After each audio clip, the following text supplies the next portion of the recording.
the funeral of Elizabeth II, Queen Elizabeth II, and we've seen the reaction across the world, especially across Africa, as we saw in the news clip. What is your take on her death and the reaction of Africans? Well, thank you, Rodolphe, and good day, friends and viewers from across the world. Let me start this way. Queen Elizabeth is a very important personality in modern history, so to say. But she was the queen of a country that was an empire that colonized half the globe. And most of the countries colonized by Britain was in Africa. And we have to know that colonialism everywhere is a very violent enterprise. It killed people. It committed genocide in many instances. Welded nations together that had nothing to do with each other. Well, it was equally a stealing enterprise. We saw the British monarchy, knighting, pirates. And so when it comes to Africa, there is an increasing realization that the plight of many African nations today is traceable to our encounter with British colonialism. We see that from Kenya through South Africa to Nigeria.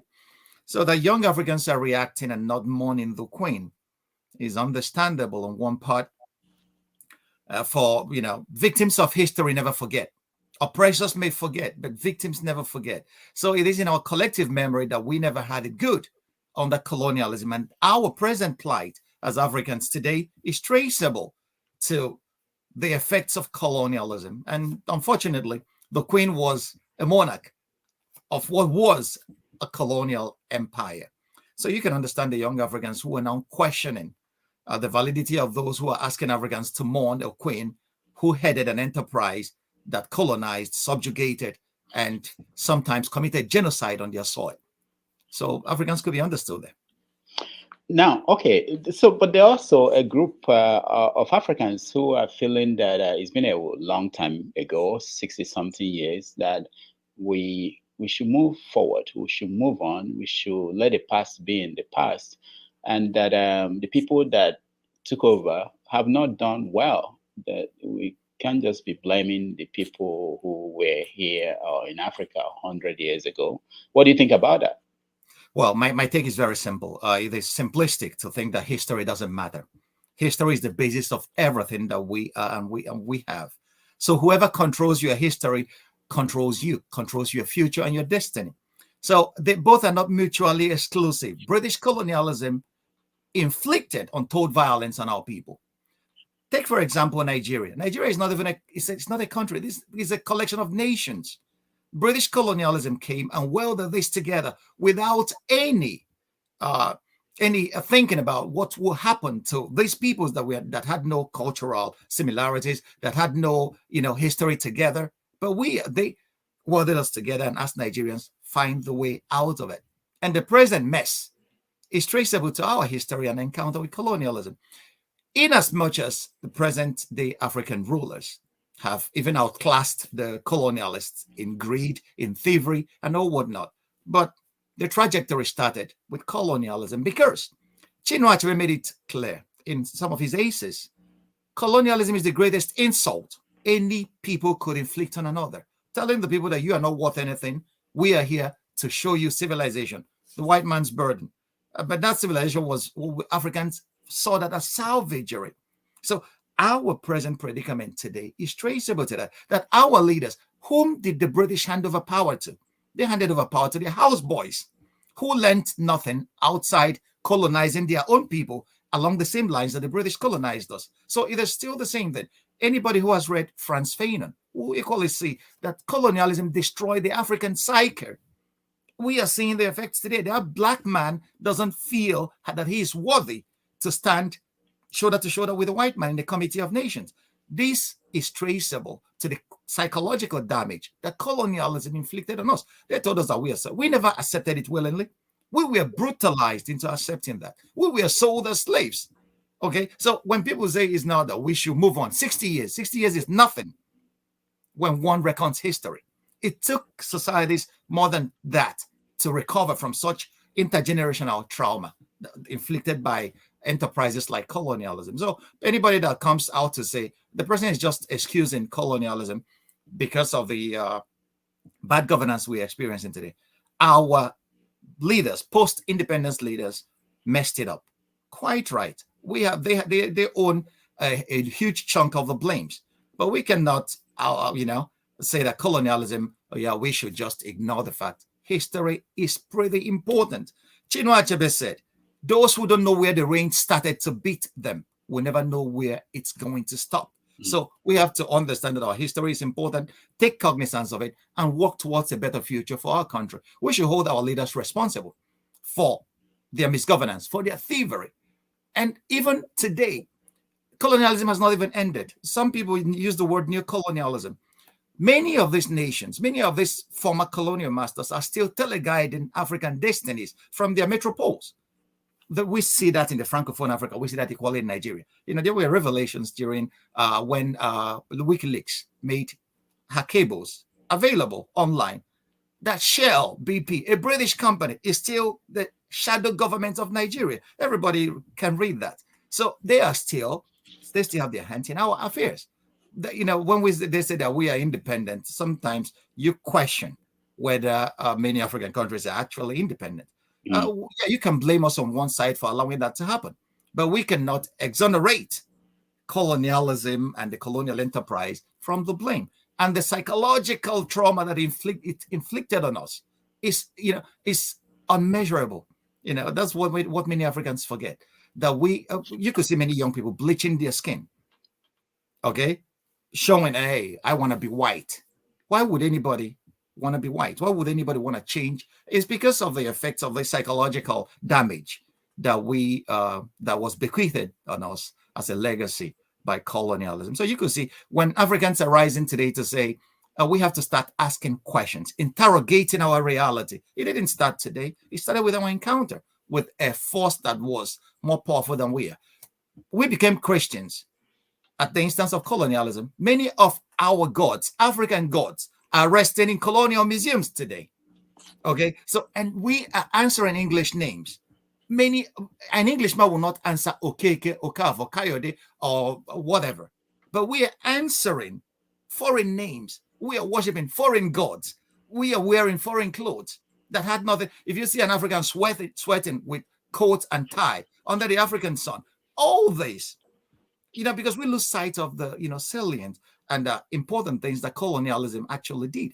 It's not all bad. Where people could say, yeah, they brought us education. Quite right. But Africans were having trade links with North Africa, where that was a cradle of Western civilization before the colonial masters came. So we don't have to exonerate colonialism. We have to condemn it outright. No human person, Emmanuel Kant said it, no man should use another human person as a means to an end. Colonialism used us as means to ends, the ends being to enrich their societies, the ends being to dehumanize us. Because for them to actually colonize us, we have to be dehumanized. We have to be made as less than human. We have to carry them on our shoulders, literally.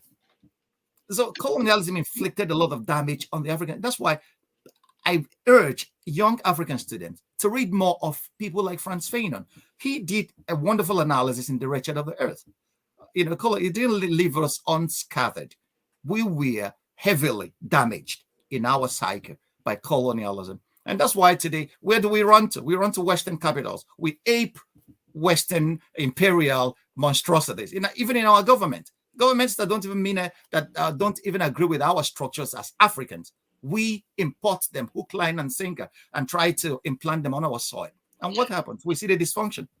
All right, we're going to get into Nigeria and the government of African nations, but let me ask you, what should be the reset? People are saying that now that we have Prince Charles, King Charles III, that African nations should have a kind of a reset with the European nations and especially the British monarchy. If you are to meet with King Charles, I might have to get that right, King Charles, what are you going to say to him? Will an apology be enough? Will a return of stolen items be enough? What kind of relationship do you want to see? Well, first of all, people should start thinking about reparations for Africans. It's not only apologies don't do anything. You give us an apology, but you are still holding on to stolen goods. London Museum is filled with stolen African artifacts. They should start thinking about returning most of those. Apologies, yes. Reparations, okay.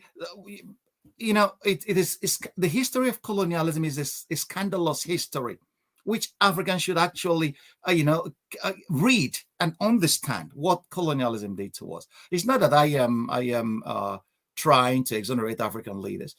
When we talk about reset, history has happened, yes, but there should be a token to show that, hey, we are sorry for what our ancestors did. We didn't do it, but our ancestors did.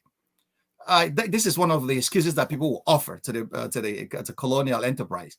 But the point lies in the fact, as Seneca said, he who profits from crime is guilty of it. Many of them are profiting today from the crimes committed by their ancestors. Okay, that we are being exploited today, that Africans couldn't even establish any industries except as primary raw material producers, is thanks to, even today, they use the World Trade Organization is being used to maintain the structure that actually, tips the balance towards European nations that are already developed. So they should start thinking about reparations and then trying to give Africans an opportunity to actually come into their own. And then they should stop teleguiding African affairs from the Western capitals. That should be a start. Apologies are not enough. Reparations, they should start thinking about it, actually, because you cannot decimate a whole continent and then wake up tomorrow and say, I'm sorry.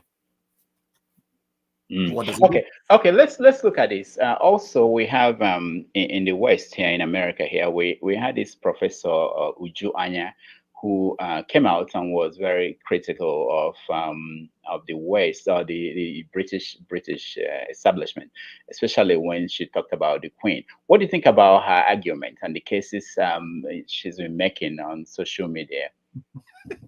Rudolph, I know you would draw me into this controversy. No, it's not a controversy. It's something that people are discussing everywhere.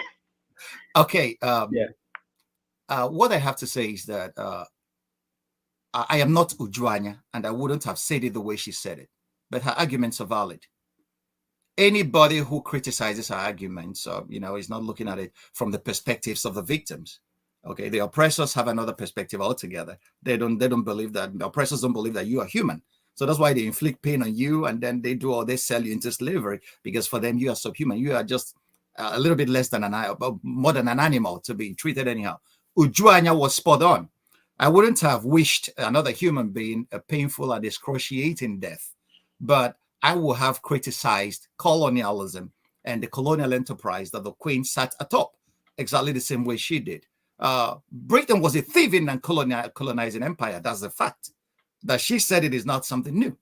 Every historian that has ever studied this issue has returned the same verdict. That's colonialism.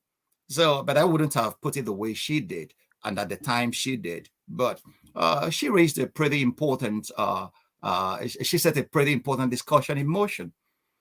England should start thinking about how the world sees it.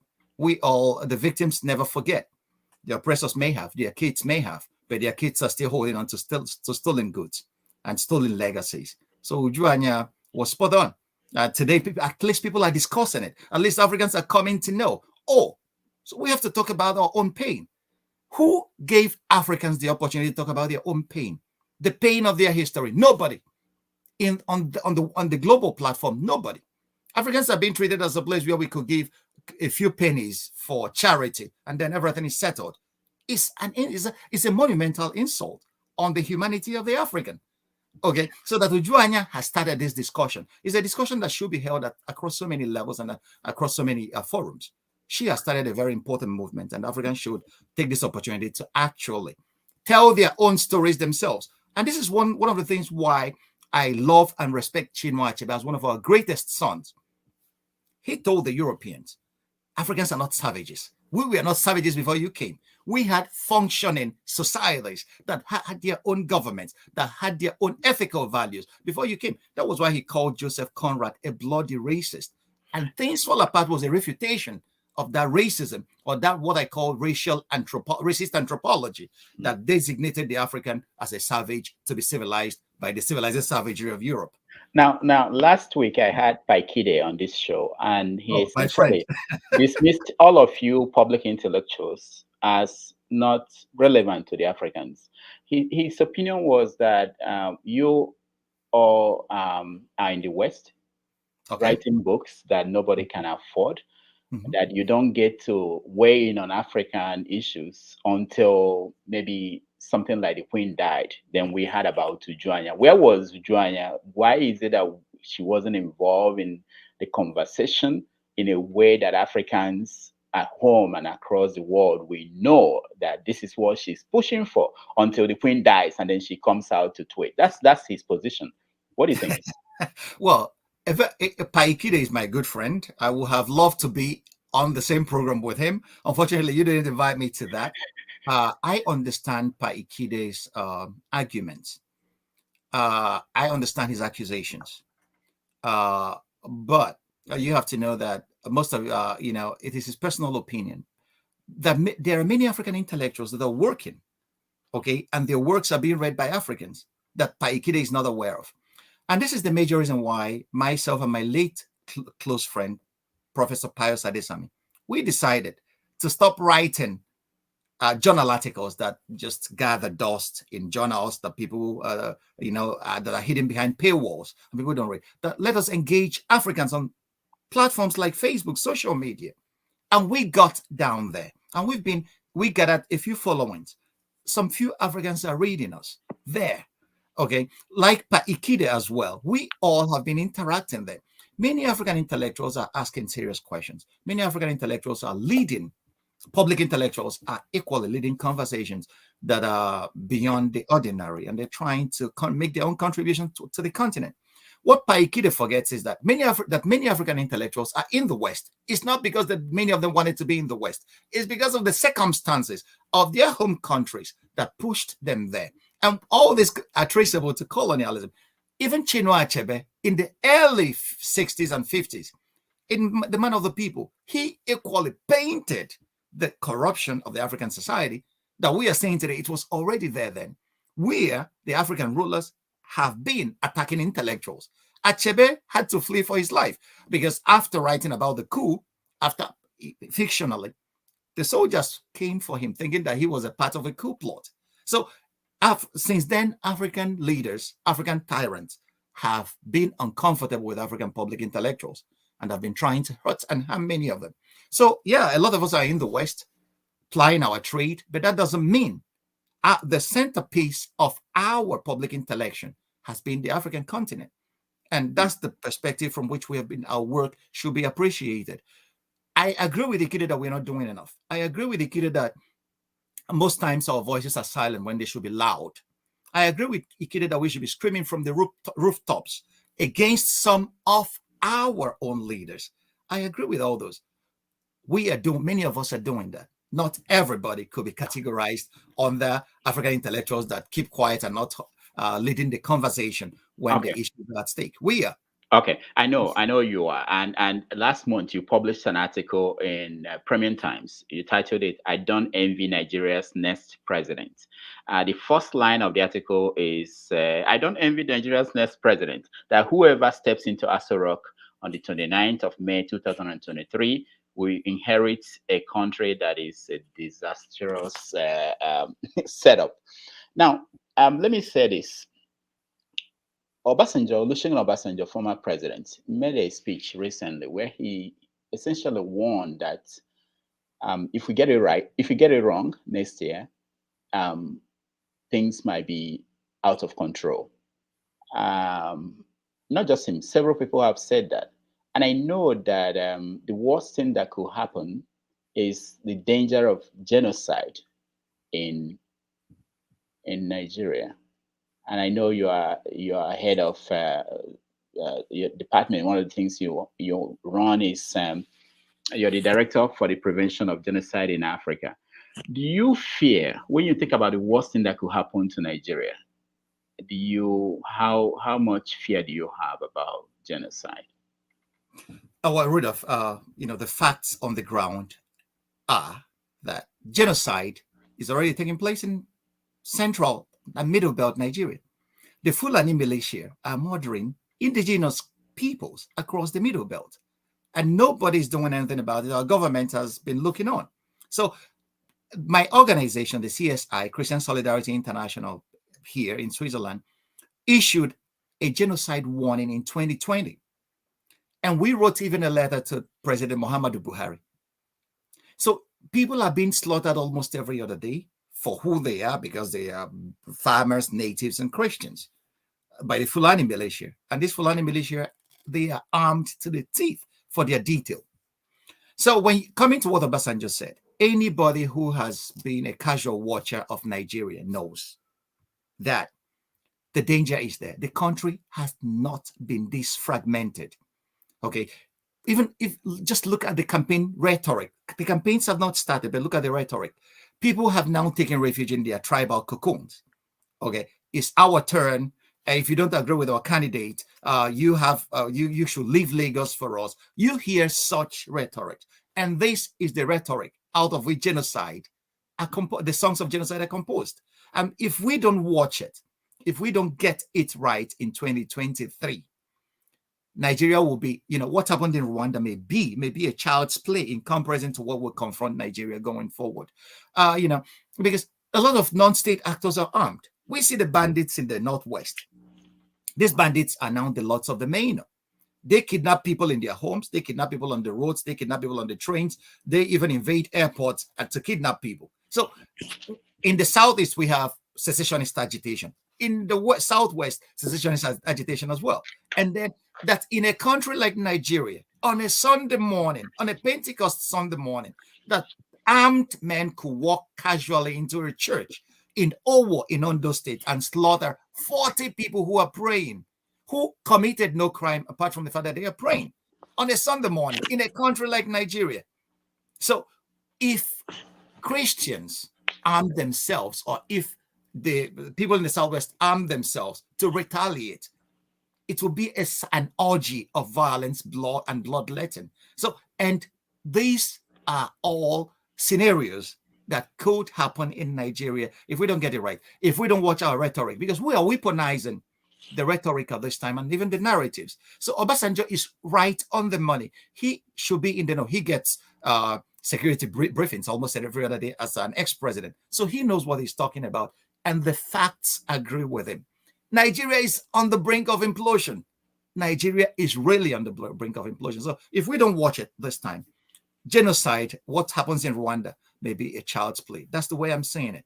I want, last time I was in Nigeria 2 years ago, and at a radio interview, I said, we should watch the way. And the government of the day is not even helping matters. The government of the day is showing itself unwilling or incompetent to take the bulls by the horns and then to stop most of these issues that, so that's the major problem. And Obasanjo is right, like I said. So the politicians are well advised, should be well advised to watch the rhetoric, because it could inflame passions. And when passions are inflamed, people take leave of their senses and then slaughter their neighbors for nothing.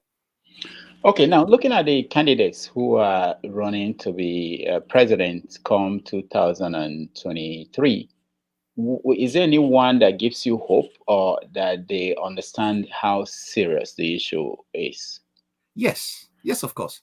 I have to say that the arrival of Mr. Peter Obi on the scene has changed the trajectory of Nigerians' politics. Before, it used to be that these guys are going to buy the votes and they know that they can rig the elections and get away with it. So they come during election times with what they call stomach infrastructure, which is their food, rice, and bread to feed the people that they've neglected the whole 4 years of their reign, and then so that they could buy the votes. We saw a lot of money, dollars. Nigeria is a country that uses naira. We don't use dollar.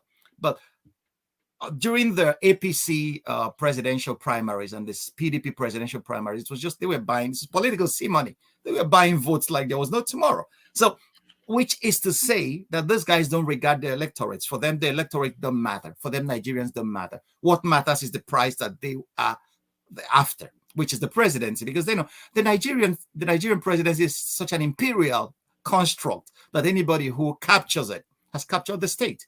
And this is where I see reform. That Nigeria needs serious reforms in this area. So Peter Obi changed the narrative. At least he's now forcing people to start talking about the issues that matter to Nigerians, talking about lack of power supply, that Nigerian economy is in shambles. He's now talking about what we can offer the people, not what we can take away from the people. So Peter Obi is changing the narrative. And no little wonder that the young people are massively supporting his campaign. He's a guy that says he's not paying anybody to vote for him. And it seems to resonate with the people, because 2 days ago or yesterday, Nigeria was on its feet. Across major states in the country, there were rallies, massive rallies in support of the Obi's vision. So this is something that is encouraging. Nigerians are ready, especially the young people of Nigeria who have been abandoned in hopelessness for quite some time. It seems they are now ready to stand up and be counted, to take back their nation from the old brigade that have actually ruined Nigeria, across all indices. All right, just to announce for our viewers that in 30 minutes, we are going to get them involved in this conversation. We are going to post the link for them to join us. If you have any question for Franklyne, you can then ask him. Okay. Okay. So let's look at this. I know that in 2012 you published a book on the ethical and ecological assessment of companies in Nigeria. It's been 10 years. How has it been? Did that make any change? Did anybody take interest in the ethical and ecological assessment of, did Shell change the operation and the model? Thank you for the question. That book arose out of my doctoral thesis at the University, Johann Wolfgang Goethe University in Frankfurt. 12 years later, I have edited another book, another collection that is equally in print. I don't know why Amazon is not capturing that. And I have 3-4 other manuscripts that are with the publishers at the moment as I'm speaking with you. Since then, the Niger Delta is still an ecological wasteland. Shell has not even changed one bit. When we talk about ethical and ecological assessment of companies in Nigeria, how many companies are ethical in their operations? How many companies respect the culture of the place they are doing business in? How many companies respect the future of the people? How many companies have centered Nigerians as their greatest shareholders, or Nigeria's environment as the greatest shareholders? So there is a need for a redefinition.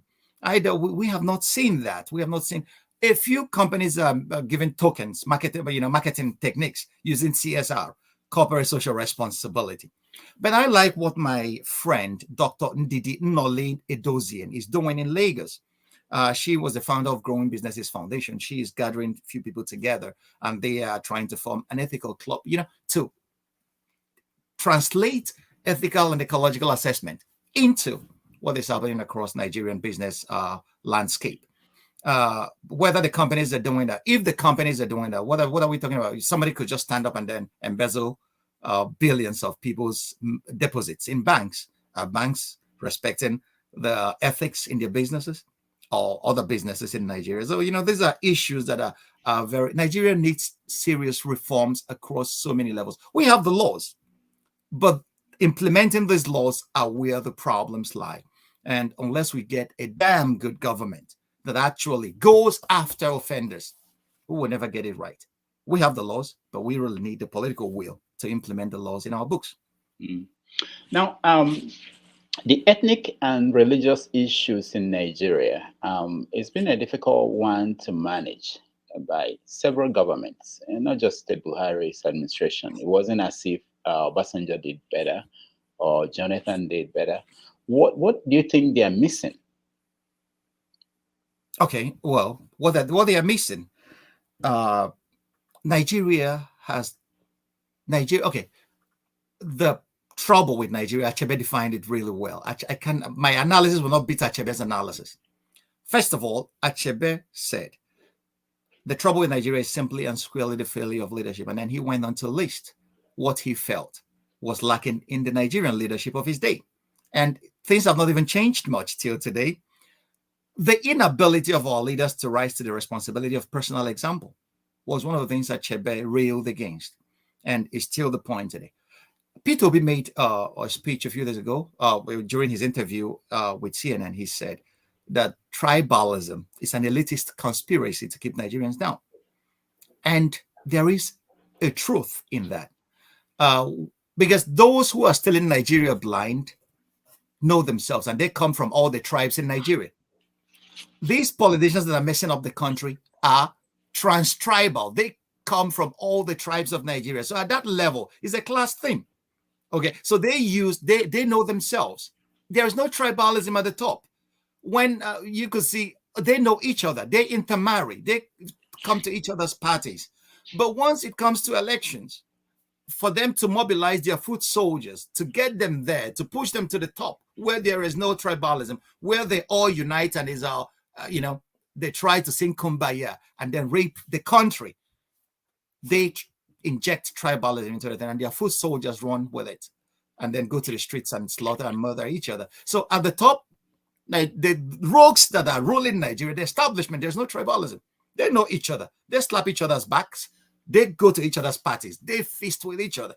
So you could see they have each other's telephone numbers on speed dial. So they could equally reach each other. But at the other level, where they on the Fed, because they are the predators on their preys, they use tribalism to keep them. It's a power thing until the ordinary man in the streets understands that it's not our war, it is their war, it is the elitist war. Nigeria will not be, so that's why they keep mismanaging it. That previous governments, and even this government, has been mismanaging our tribal diversity. It's because they want it that way. That's the way to maintain their power, divide and conquer. It has been the system of colonial enterprises everywhere. Nigerian leaders are colonial masters in black faces. That's what it is. Now, one of the solutions proposed by people like Omoyole Show, right, is revolution. I don't know what you think about his campaign or the idea of a revolution as a solution to change the structure of that society. What do you think?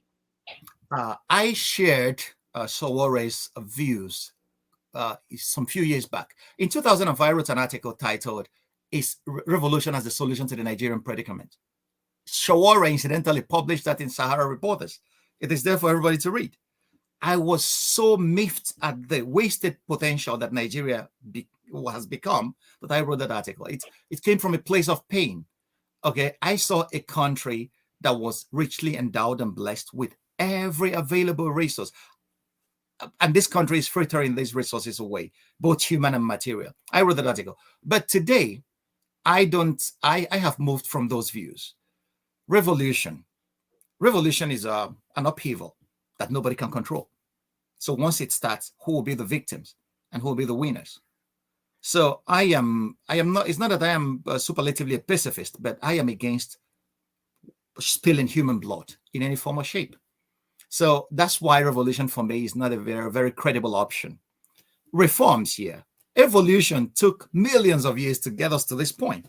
So if evolution was a radical revolution, no, it could have destroyed more than it could have. So every society evolves with time. Once we should try to, take one step after the other, get the electoral politics right, install good leaders, and good leaders will lead us to the next step. And coming leaders will now consolidate on those gains. But if we say, let's destroy everything at once and then start afresh, it will be like the Big Bang. It may take us, we all will be dead before we can do that. But I have always seen Nigeria, the Nigerian project, as a 50-year thing. For us to start getting Nigeria right, we need 50 years of serious planning and conscious effort at getting it right. It must be conscious, because we are not even conscious. But Nigeria seems like a ship on a turbulent sea that nobody is at the rudder. That's the major problem. But if we get a stable hand at the rudder that navigates the ship really well, we may get to a safe harbor, and then we'll start unpacking the loads we brought along with us on the journey. So that's why revolution for me is not a very, very credible alternative to the Nigerian predicament. I have moved away from that. Stating that you want revolution out on the streets to be shot and killed Nigerian security establishment. I wouldn't support. I would. No mother or parent would like to lose his or her child to that kind of thing. But we can start talking to each other, dialoguing across the ethnic nationalities, talking to each other. Because if we don't talk, we will fight. But once we start dialoguing with each other across board, and this is where intellectuals should come in, and this is where people like Paikide, let us start initiating this dialogue across board. Nigerians need to talk to each other before we can get it right. If we don't talk to each other, we may end up on the again, and it's not going to be pretty this time. Now, in one essay that I read, you wrote it. You said that every revolution is killed by the very issue that midwife takes, and that every revolution has that ever failed to answer the bread and butter question end up eating its architects. When you look at the young people, like the NSAS protests, they were fed up. They were waiting for the kind of reform you are talking about. It didn't happen, and they had to go on the street. Are they wrong? Mm-hmm.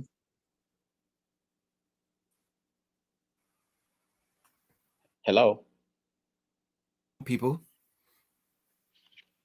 Okay, we can't hear you anymore. Can you hear me now? Okay, good. Okay. Yeah, I said I didn't get the last part of the question. If No, you could I'm repeat saying what that you got. young people that went on the streets during the NSAS protests, they were fed up, waiting for Mm-hmm. the reforms, the gradual reforms that you are talking about, and they decided to. Were they wrong?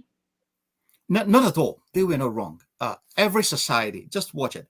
Every society that's ever moved forward, we're propelled by your young people. You cannot achieve anything as an old man in the world of today. It's almost always is an impossibility if we talk probability. They were not wrong. The young people had a legitimate dissension and they aired it. But the point is that we have a government that is resistant to entreaties. This is a government headed by a military guy whose solution to every problem is bring out the guns.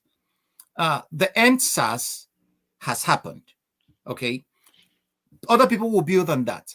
They were not wrong. It's not that, but they don't have the capabilities. They cannot face our standing military, so they have made their grievances known.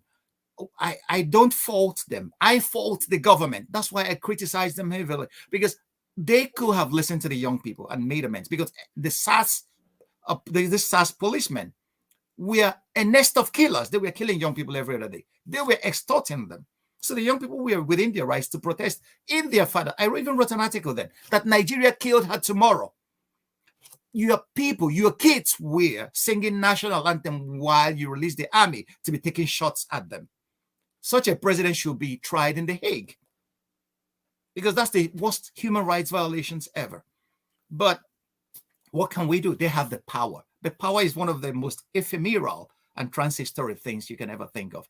You can see yourself in power today and you'll be out of it tomorrow. So, that's why sometimes I wonder how it seems that power changes the psychology of the people holding. So the NSAS young people, we're not wrong. It's not that that's not the kind of when I talk about gradual reforms, it must not be gradual. We need to elect good leaders. Okay, we cannot take money from bad people and elect them and then come back to complain. We were all parts of the problem, because most of these young people that were criticizing NSAS took money from politicians. They carried ballot boxes for them, and at the end of the day, we got the government we deserved, and then we kept crying. So the thing to do, 2023 is giving us another opportunity. The thing to do is vote in men of conscience, vote in men who are competent and capable, and then we will not have cause to be crying on the streets that we are being denied of our right. All right. One other option on the table, even though some people do not want to believe it, is the one about splitting the country. You have the Arewa people, you have the Oduduwa people, you have the Niger Delta people, you have the Biafrans. Now, in one essay you wrote, you mentioned, you were using the Biafrans as an example. You said people who are screaming, give us Biafra, or that Biafra is the answer, that they have not answered the question, what they will do with Biafra once they get it. Mm-hmm. Why they have never told us what the question is and which problems Biafra solve once you get it.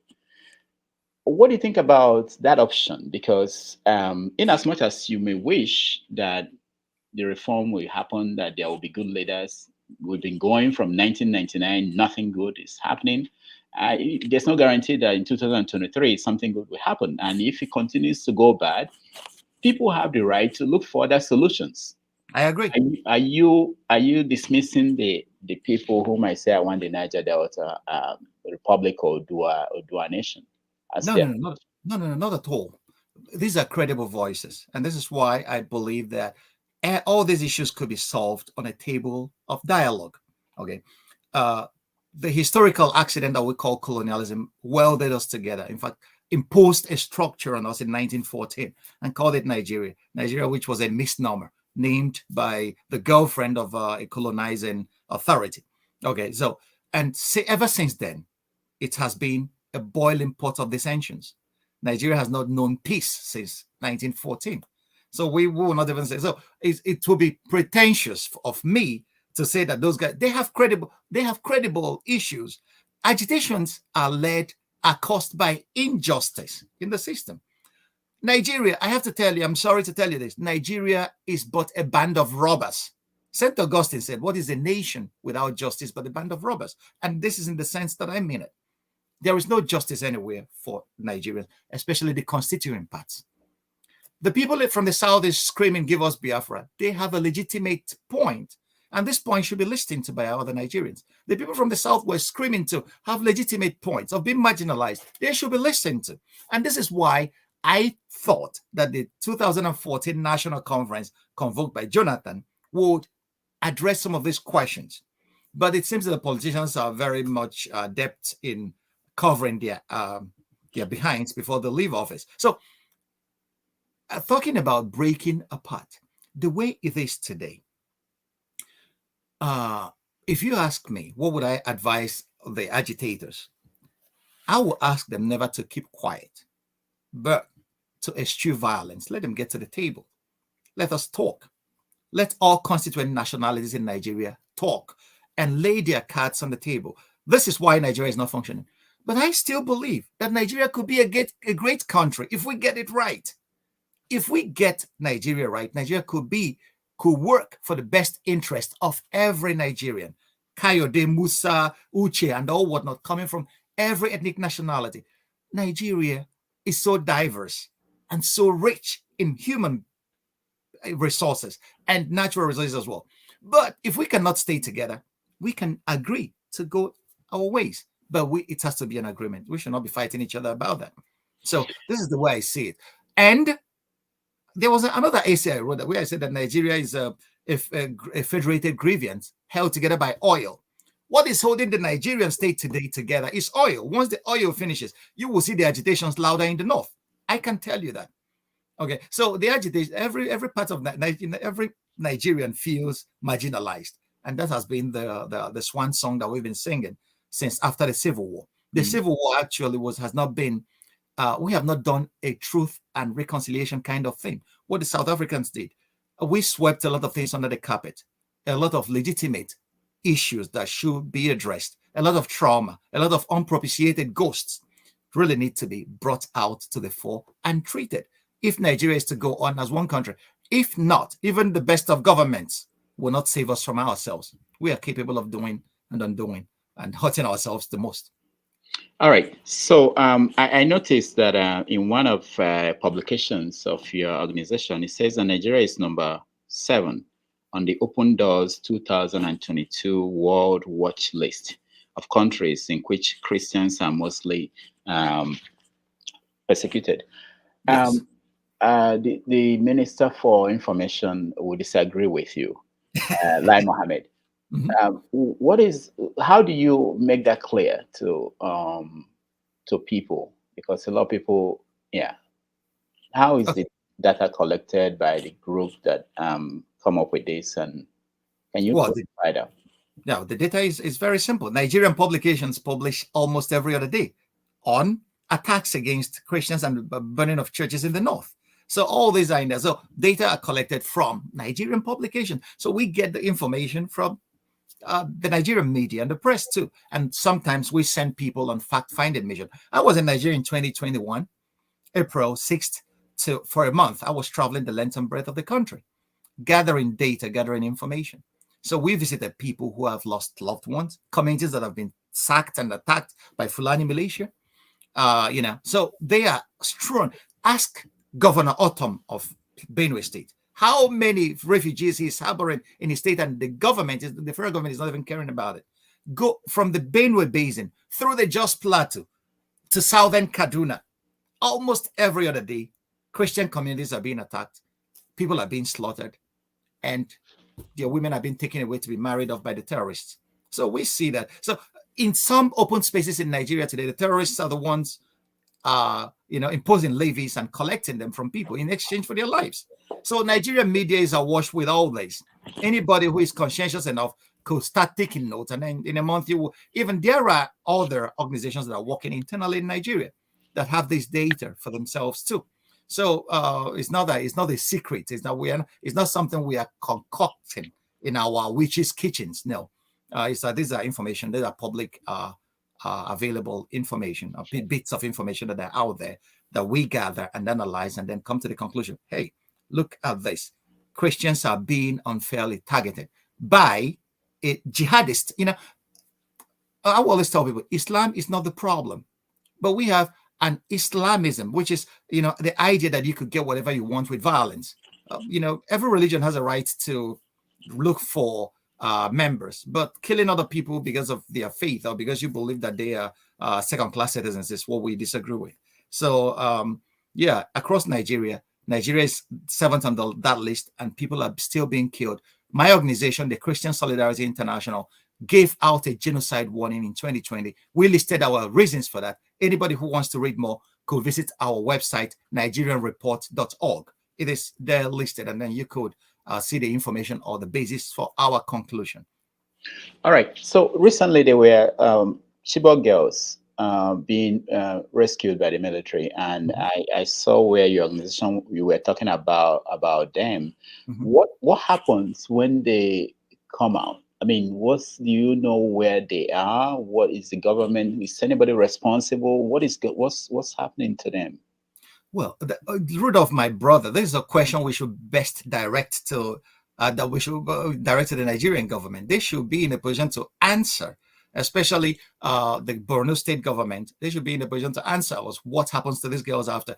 The much we know is that once the media cameras are shut off, the girls go back to some communities reject those girls because they have been violated by these terrorists. Some of them came back with children in their hands. These were young girls that were violated. Their futures were robbed of them by these terrorists. It's really a very heart-wrenching situation when one talks about it. So the government should be in a position to tell us, what were your plans? What did you do with these girls? Were there trauma rehabilitations? Were there psychological help? Were there economic help? What have you been able to do for this? This is where we should hold the government responsible and to account. And this is the job of Nigerians, to hold their governments to account. Tell us what you did for these girls. Because Nigeria failed these young people.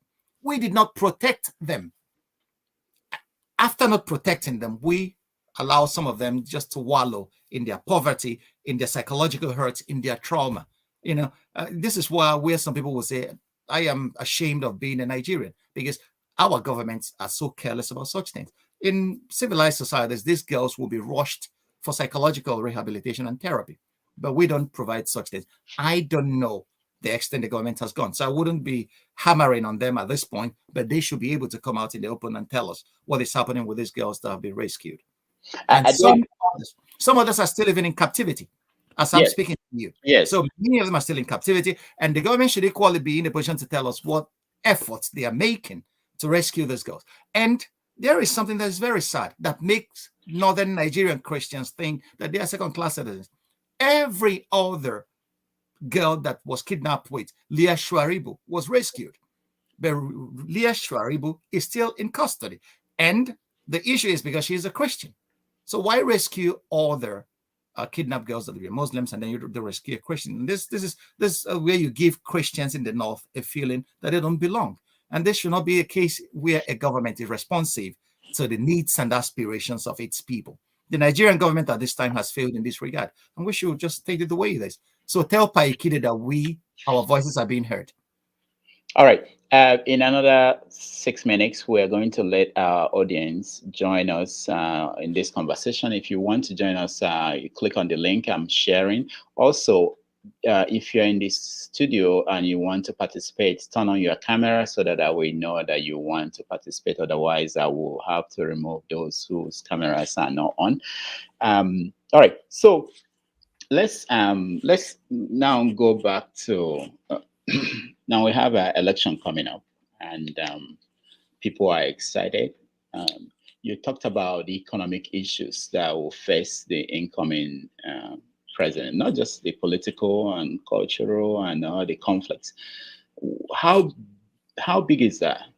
Hey, my brother, that is the greatest. That's the iceberg that's this Titanic that is Nigeria is going to hit. The person that would be assuming the presidency come May 29, 2023, that will be what will confront him. The Naira is in free fall as I am speaking to you. Inflation rate has risen so high. The country is actually listing terribly to starboard. So these are the issues. The economy is going to be the major thing that will face anybody that will be sitting in Aso Rock or marching into Aso Rock come 2023. So it's really heavy as that. Many Nigerians are not feeding anymore. Many Nigerians have turned to beggars on the social media. They will be writing you, telling you stories that will make your heart bleed, that they don't have food anymore for their kids. And these are factual. They're not lying to you. Okay. What is the purchasing power parity in Nigeria today?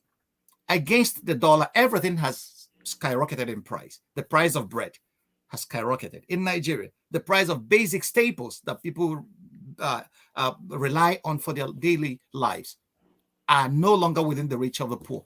And don't forget that majority of Nigerians are living below the poverty line. And these are the people most hardly hit by this economy that has gotten out of control. So anybody that is going to take over power from this government, well, I'm sorry. In fact, I will just offer him my condolences. All right. So one last thing. I know you are based in Switzerland, and when you are in Europe and you are looking at Africa and some of the things going on in Africa, because you are beyond Nigeria, it's also other parts of Africa. What do you think see as the major problem facing the continent? Leadership. What is it? Leadership. Leadership. Yeah. Leadership. The only problem that Africa has, Achebe, I told you, nobody could beat Achebe's analysis. Every Nigerian, every African should get that little pamphlet written in 1983, The Trouble with Nigeria. Achebe listed it there. There is nothing wrong with Nigeria's climate, Africa's climate. There is nothing wrong with our people. Our people are equally qualified. Rudolph, you are in New York, contributing your best to better your society. All of us are scattered everywhere. Nigerians, I went to Houston and I realized that the guy that was driving a taxi I was in had a PhD, and the quality of the conversation was high notch. And you could see many Nigerians are in many places contributing towards the best interest of those societies. So there is nothing wrong with our people. There is nothing wrong with our climate. But the major then is that we have had series of successive leadership problems that has laid Africa prostrate. So if we get leadership right, that's where we will start. Tell me what Paul Biya is still doing in Cameroon since 1982. Till date, he's still the president. Tell me what, Mugabe, how long was Mugabe in power? Do you like the model of Paul Kagame in Rwanda? Well, I am a bit conflicted with the Kagame model. Kagame is a pragmatist, so to say. But on his human rights records, that's where I disagree with him. But his method is pragmatic. Every country has to find its own niche. Every country has to find what works for it and then harps on it. That's what Kagame is doing in Rwanda. And we have to praise him too for holding the country together after that terrible genocide. It requires superhuman efforts to do that. I like his model. He's a Pan-Africanist, the way it is going. But Nigeria, that is the giant of Africa, unless Nigeria becomes a first world nation, Africans will not get. That's what I feel. I'm sorry about that. All right. Okay. So let's hear from our viewers and see what they have for you. I'll call you. Maybe we take 3 questions and then we'll you answer them and we'll get to other ones. Christina, you're welcome to the show. Thank you very much, Rudolph. This is my first time of joining your program. So I don't know, my camera is not facing me correctly. I'm not sure why. Okay, keep showing one of my eyes. we can make you the sole person on the screen. Oh, yeah. I want to be seeing the faces, please. I want to see the faces.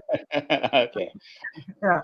Okay. So first of all, thank you so much for creating the platform for this discussion, and also I want to thank Dr. Franklyne for the sincere words that you have spoken. But I have just 2 questions. One is a reservation, and one is probably a kind of optimism that it could work.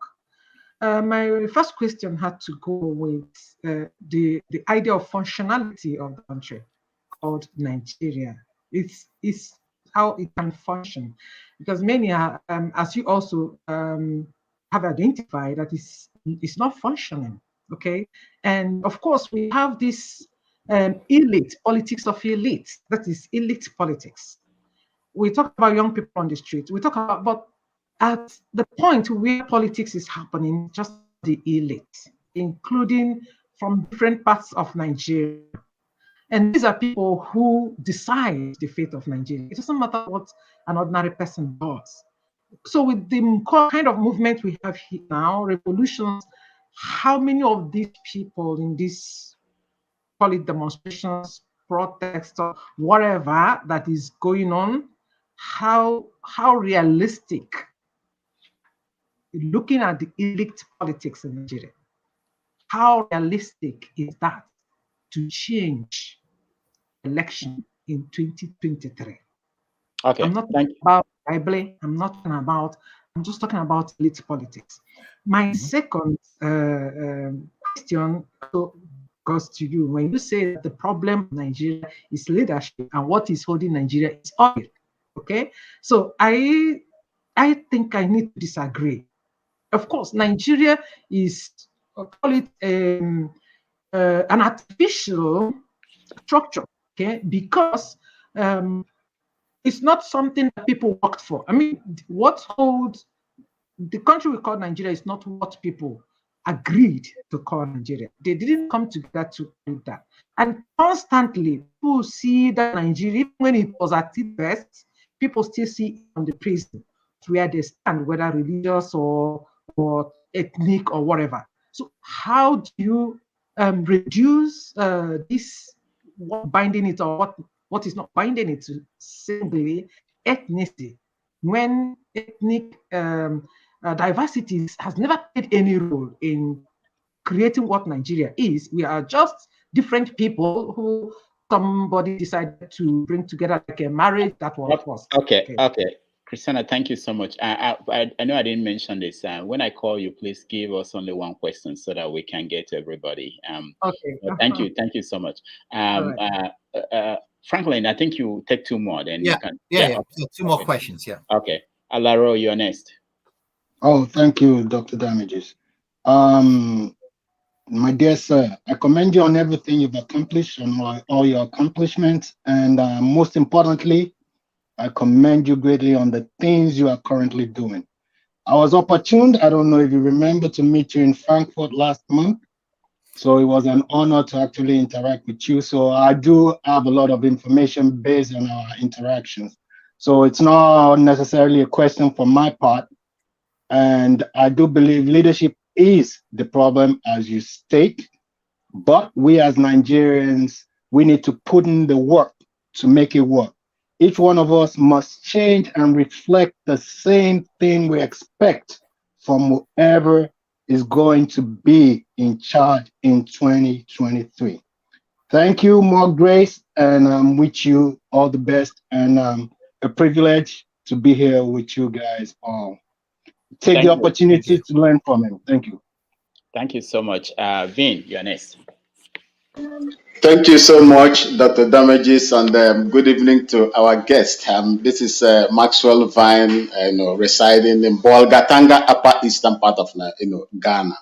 I would like to ask our guests, Nigeria is a tribal nation. Anybody that tells you that Nigeria is not a tribal nation, that person is lying. I experienced it when I tried to join the Nigerian Defense Academy, which resulted, me joining through recruitment. I know what I experienced when I joined. When you go to the top, you see that Nigerians are tribal in nature. Now, sir, the problem of Nigeria is not mainly leadership, but, how do you want to, make Nigeria a great nation, whereas those that are practicing the current system that is bringing Nigeria where it is about to go to now are refusing dialogue? Because as you witness, as you know very well, that 1999 constitution was not people's constitution. I was in the service when that constitution was given to, I was in the army when that constitution was given to, handed over to Obasanjo. It is not people's constitution. That is number one. How do you bring people up to that national level to decide on the principles that will lead them? Thank you, sir. All right. So Franklyne, you can answer the questions, and then we go to the next next three. Okay. Well, thank you very much for all your questions. They are brilliant questions. Alaro, my brother, I thank you. I met you, and then it was a great meeting you in Frankfurt at that function. I was actually edified by your presence there. Dr. Christina said, talked about elite politics. I agree with you. The ordinary man on the streets has less influence if we look at it from just a pedestrian perspective. But if people come together and start a movement, that's why people say, don't agonize, organize. Once people come together, they build a mass that could exert serious pressure on the establishment, on the elites as well. But every society is governed by elitist consensus. That you have to know. The elite, if you get the elite into a room and get them to decide on the direction that the country will go, it will now trickle down to their followers. Yeah, it happens everywhere, not only in Nigeria. In England, we call the establishment. In the United States, you have the major parties that are the major families and all whatnot. So it is important to talk to the elite and then to get elitist consensus before you could fashion a way forward for Nigeria. But our major problem is that those guys that are elite, who are they? What are their pedigree? What are their achievements? To become an elite in Nigeria, there was something going around online some time ago that the intelligent ones departed the country and the thugs and the thieves became the new elite and now making decisions that are affecting over 200 million Nigerians. So, but elites have one thing in common. They have interests. So unless their interests are touched, they are not forced to move. And this is where the obese movement comes into focus. If obese movement gets large and powerful enough to make the elites fear for their interests, there's going to be two reactions. They are going to fight back and then destroy the movement, or they are going to see that it is better to accede to this movement in order to retain their position in the new dispensation that is coming. So they don't die, they change. They are not stupid. That they are able to survive is because they are malleable. They could change according to the pressures being exerted by the people. And that's how feudalism got away. And that because after the French Revolution, every major royal house in Europe took notice that if we don't change, our own people are going to cut off our heads like they did the French kings. So it is the elites, they feel the pulse of the society. So if this movement continues, if Nigerians rise today, the elite will follow suit. It's as simple as that. It's happened in every society. It's happened in history. That's the way history shows its face.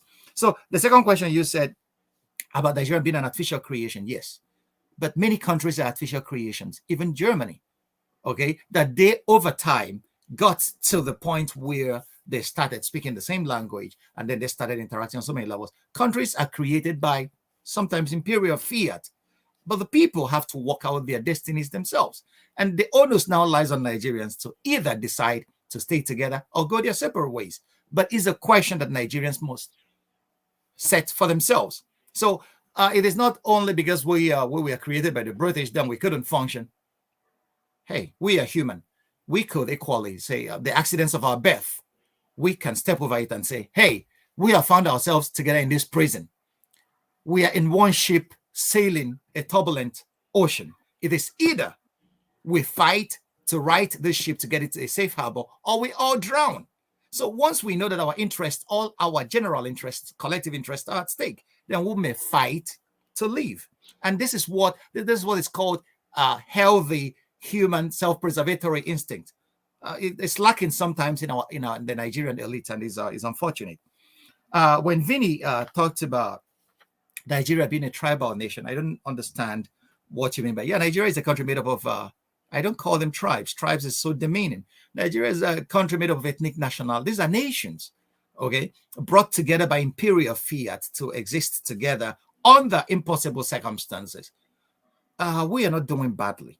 Okay, America fought the Civil War, even though they are all whites that came from Europe. They fought the Civil War in the 1860s. And then today, we can talk about America being one of the greatest nations on earth. But that doesn't mean that dissensions have ceased.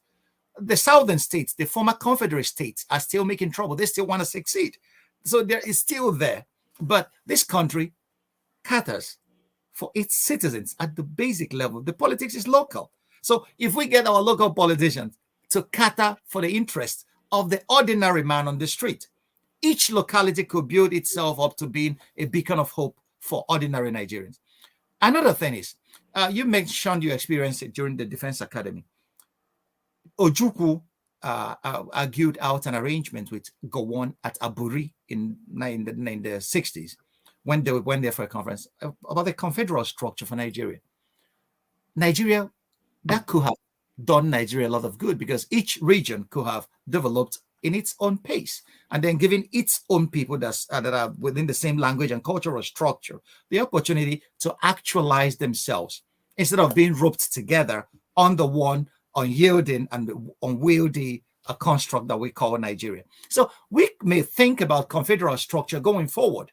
How can each region, but today we have multiplicity of states, and it becomes more difficult because no state would like to go back to a region, or no governor would like to submit himself to a regional head after tasting power that makes him a chief executive of a state. So, but Nigeria should start thinking about other ways of organizing ourselves, our government. And confederal structure is something we can think about going forward. So I don't have all the answers, but these are ideas that we could all think about on how to make Nigeria better. Let's wait out the 2023 elections and see how it goes. But if we get it wrong, Nigeria, we may end up not having a Nigeria anymore to call home.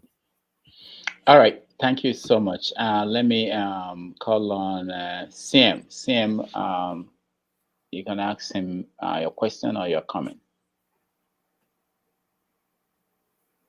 Please unmute yourself. Okay, good. Thank you. Thank you, Rudolph. And thank you, our guest, Dr. Franklyne Ogbunwezeh. Yeah, I got it right. Yeah, and greetings, everybody. Good afternoon from the land of the king, because we've just got a king, no more the queen. Oh, okay. So, thank you very much, Dr. Ogbunwezeh, for gracing our occasion today. In fact, I've read you in the past. I've read quite a lot about you, what you put out. You are quite formidable intellectually, social ethics, genocide, social justice, human rights, lawyer, philosopher, just virtually everywhere. You are grounded in the social sciences and social interaction. Well, from what you've said, although I wasn't disappointed, I know that is the direction you do a justice to issues around genocide and social justice and social ethics. I quote you here. You said Nigeria is on the brink of implosion. Yeah, you said it, and I recorded it. Now, of course, the next thing is we must avoid it because nobody will like it to happen. So that brings me to the question I would like to ask. It's not original, but I would like to repeat it, which is what the question Bola Ige, the late Bola Ige posed in the time of June 12 and Nadeko. He was saying, the question is, Nigerians must, at one point in their life, answer this question. Are we really ready, given our historical formation, are we really ready to continue to coexist as one people in one nation? All right. If so, no, I've not finished. Okay. If so, under what condition? Or under what terms? Because no condition might mean just under what terms. I don't want to mention because we already know that Nigeria is made up of different ethnic nationality or different nations. So under what terms? So is it not this is the best time for Nigeria to answer that question? Are we still ready to kick the can down the road in the hope that somehow, somewhere, it will disappear? Thank you. Thank you, CM. Omori, before you go, I want to add this to the question that CM asked because he mentioned Bola Ige. Bola Ige used to talk about Nigeria being on the road to Kigali. And it hasn't, since he said that, it hasn't been taken off the table that we're on the road to Kigali. So if imagine that we are actually on that road, are we getting closer? How far did we move backwards at any point since 1999? Or are we approaching Kigali? How far are we? So add that to when you answer the question. Omori, you're next. Rudo, you have your own style, you know. Whether you're a comedian or you're a journalist, I can't really tell. so you've taken me off balance. You're taking me off balance. Okay, let me get myself back. Sorry, thank you, Rudo, for having me today. It's always a delight to be here. You know, you have your own style, and your style is unique. Greetings to our, guest, Dr. Franklyne. Thank you for your brilliant and wonderful submission. And in the course of your submission, you said something about your earlier position on the revolution in Nigeria, vis-a-vis your current position, current view. And again, you said something about, I just want to correct one impression about revolution. Revolution must not necessarily be bloody, like the one we currently embark on led by Omoyele Sowore. When he came aboard 2019, he said he was coming to disrupt the Nigerian political space. You know, whether people like him or not, I think he has succeeded in doing that. He used to be PDP and APC. I attended the PDP meeting while I was at home. I was beaten, both and blue. I was beaten by their talks and taken away from the meeting by just for hearing my view. So we got to a point when we had no option. It was either PDP or the highway. Either you follow their way or no way for you. So we fought with an we felt it wasn't good. Any government without opposition was becoming too tyrannical for our liking. So we fought with an to get what we have today as APC. And APC has even become a monster that the PDP they tried to replace. Now, what I'm saying here is the revolution Omoyele Sowore is talking about. It's not necessarily the bloody one. It's the revolution of the mind, which you have considered in doing to a greater extent. He made himself available.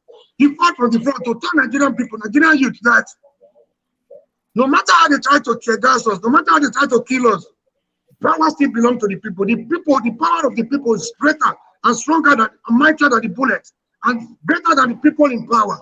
So I think he has succeeded in getting that revolution to a reasonable extent. This is their way. This is what led to the Nigerian people, waking up from their slumber, ready to take their country back. I think this is the revolution Omoyele Sowore is talking about, not the revolution of the bullet, not the revolution of the bulldog, not the revolution of the grenade. Having said that, my question is, you alluded to the candidacy of Peter Obi. Most of us are happy that at least we're having options outside the monstrous and the devilish APC and PDP status quo. But a lot of people are worried. They are concerned about his lineage, his affiliations. Remember vividly, he came back from Britain 2-3 days after he declared he was going to leave PDP. And again, having declared his aspiration, he has been moving from one godfather to the other. The same people that have been holding Nigeria in perpetual bondage, from Obasanjo to IPP, from IPP to Abdul Salami to whoever that is, who we know very well that they have not been, we call them, some people call them the owners of Nigeria, but we the masses call them the problems of Nigeria. People are not comfortable with this affiliation. So people see him as a same of the old system. If there's any way we can break away totally from that old spirit, any way we can change that dynamics, we don't have to affiliate with these people. I don't know what's your position in this regard. Thank you, sir. All right. So Franklin, you can take that. Okay. Yeah. Thank you, Rudolph. I guess I will start with the last questioner. You raised serious questions. You are right. Revolution doesn't necessarily, by definition, revolution doesn't necessarily need to be bloody. It means structural change across systems. That's what revolution is. But you have to realize there's something that Mao Zedong said, that power flows from the barrel of a gun. It's not that I believe it. It's not my philosophy. But what he wanted to do is what Noam Chomsky said, that power is a very violent institution. Power doesn't yield willingly to anything. You have to take power. Power is never given. So for you to upset a system, a political system, to confront them, and then you are chanting revolution, you are inviting blood. That's what it is. It is either you take power away from them or they die fighting for it. So this is the major reason why the Nigerian government has not been comfortable with people like Sowore. They have persecuted him to the greatest extent possible. They have denied him of his fundamental human rights on many occasions. Okay, so establishments don't yield power willingly.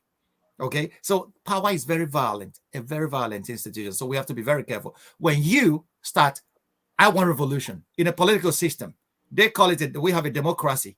We know that what we have is, what was handed over to us by the military. So we have to be very careful. And this is where I believe that there are other ways of skinning a monkey than actually confronting, an establishment that has an interest of life and death in maintaining their power in a society. So that's where I went away a little bit from revolution. There are many structures of our politics and society that really needs a revolution in Nigeria. Okay, that's another question that we have to get to, but we have to get the basics right. The basics is first of all installing a government that we can hold accountable, a government of the people. Actually, this is where I see hope in the P2B's movement. It's not that I support everything that P2B does, but at this point in time, he's the only person that is asking credible questions about the society. And the masses are behind him.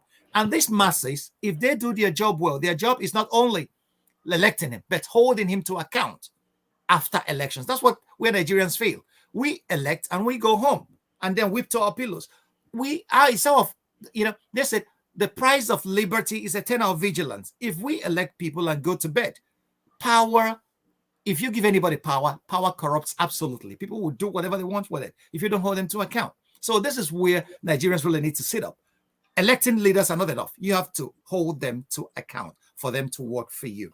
So I will leave it there. The second question, Bola Ige, on the road to Kigali. Are we ready to exist as one people? If yes, on what terms? It's a brilliant question. This is a question any society could always pose to itself. We are still on the road to Kigali. We have not even taken ourselves out. In fact, we are now on the expressway to Kigali if we don't take time. So we have to ask ourselves this question. This question, I don't have answers to it.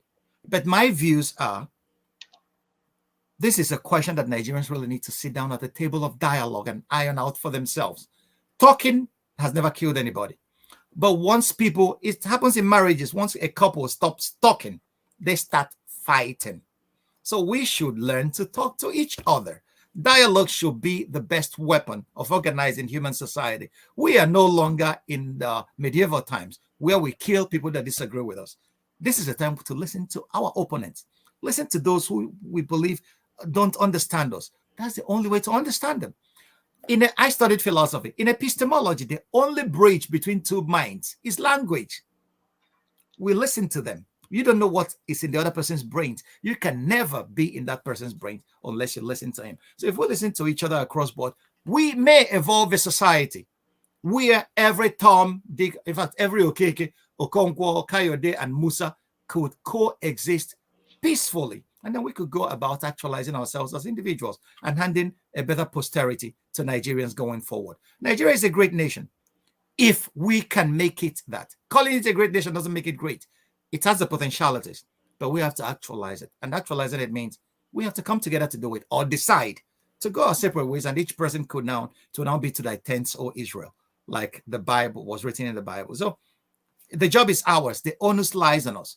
Do we want to kill each other, or do we want to question the basis of our existence? And then after interrogating that, come to a conclusion that can say we either live together and fight to make Nigeria better, or we go our separate ways. These are options that we could explore as intelligent human individuals. I believe that Nigerians are an intelligent people, and we will always find the right answers once we give our minds to it.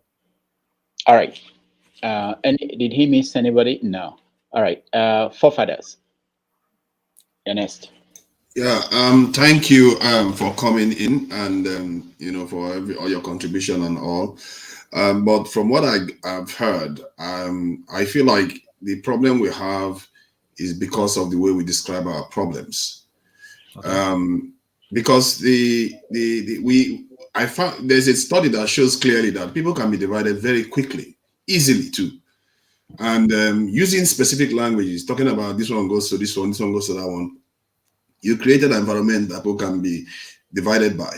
There is a study that clearly shows that just one page that somebody reads, a paragraph, can change the way you make your decision about these events. So it tells you that some of all these things, we are fighting shadows here.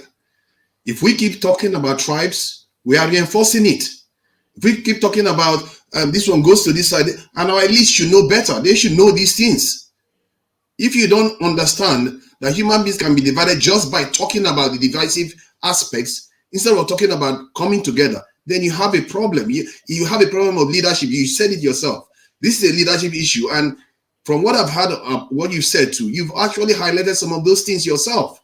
And if we keep going in this direction, we have a greater threat out there that we are not talking about. Instead, we are talking about reverting to the state we were in before we got into the mess in the first place.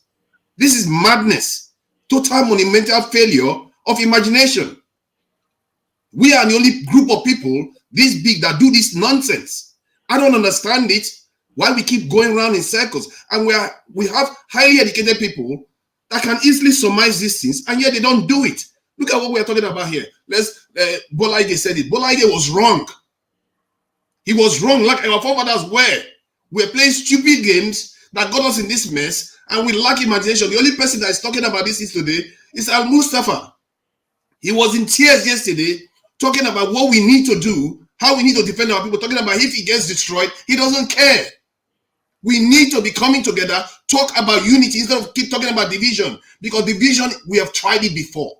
It got us into this mess. It's not rocket science. So what do you think that the approach should be? Should our elites that know better, that have access to all these things, should they be highlighting these issues of unity instead of talking about how we can divide?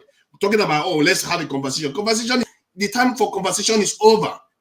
All we are going to get if we try to divide is war, Somalia or Congolese, whatever, just choose one. That's what you're going to get for the next 2 decades. And that's if we ever recover from that again. And why are our leaders not saying these things? And the question I'll ask to you is that, do you agree that we should be talking more about unity instead of talking about division on how we can divide? Because it's not going to work for us. Thank you, forefathers. Okay. Franklyne, you want to? Yeah. Yes, I enjoy his passion. We all have the same passion for Nigeria. That we are even talking about is because we are seeking solutions. It's not necessarily, we don't solve a problem by ignoring it. There are salient problems that are there You are talking. We will not talk about unity if we are not divided. You only talk about unity in a place where people are divided. So the issue is that Nigeria at this point is so divided, and I mentioned it. Maybe you tuned it late. I mentioned it that if we don't watch our rhetoric, that we are weaponizing words, language. You said it. Language can divide, and language can unite as well. Language can destroy, and language can heal. We are talking about all this to highlight where the problems are. The problems are we are weaponizing our rhetoric during political seasons to cause more divisions and more havoc, and it's leading to deaths.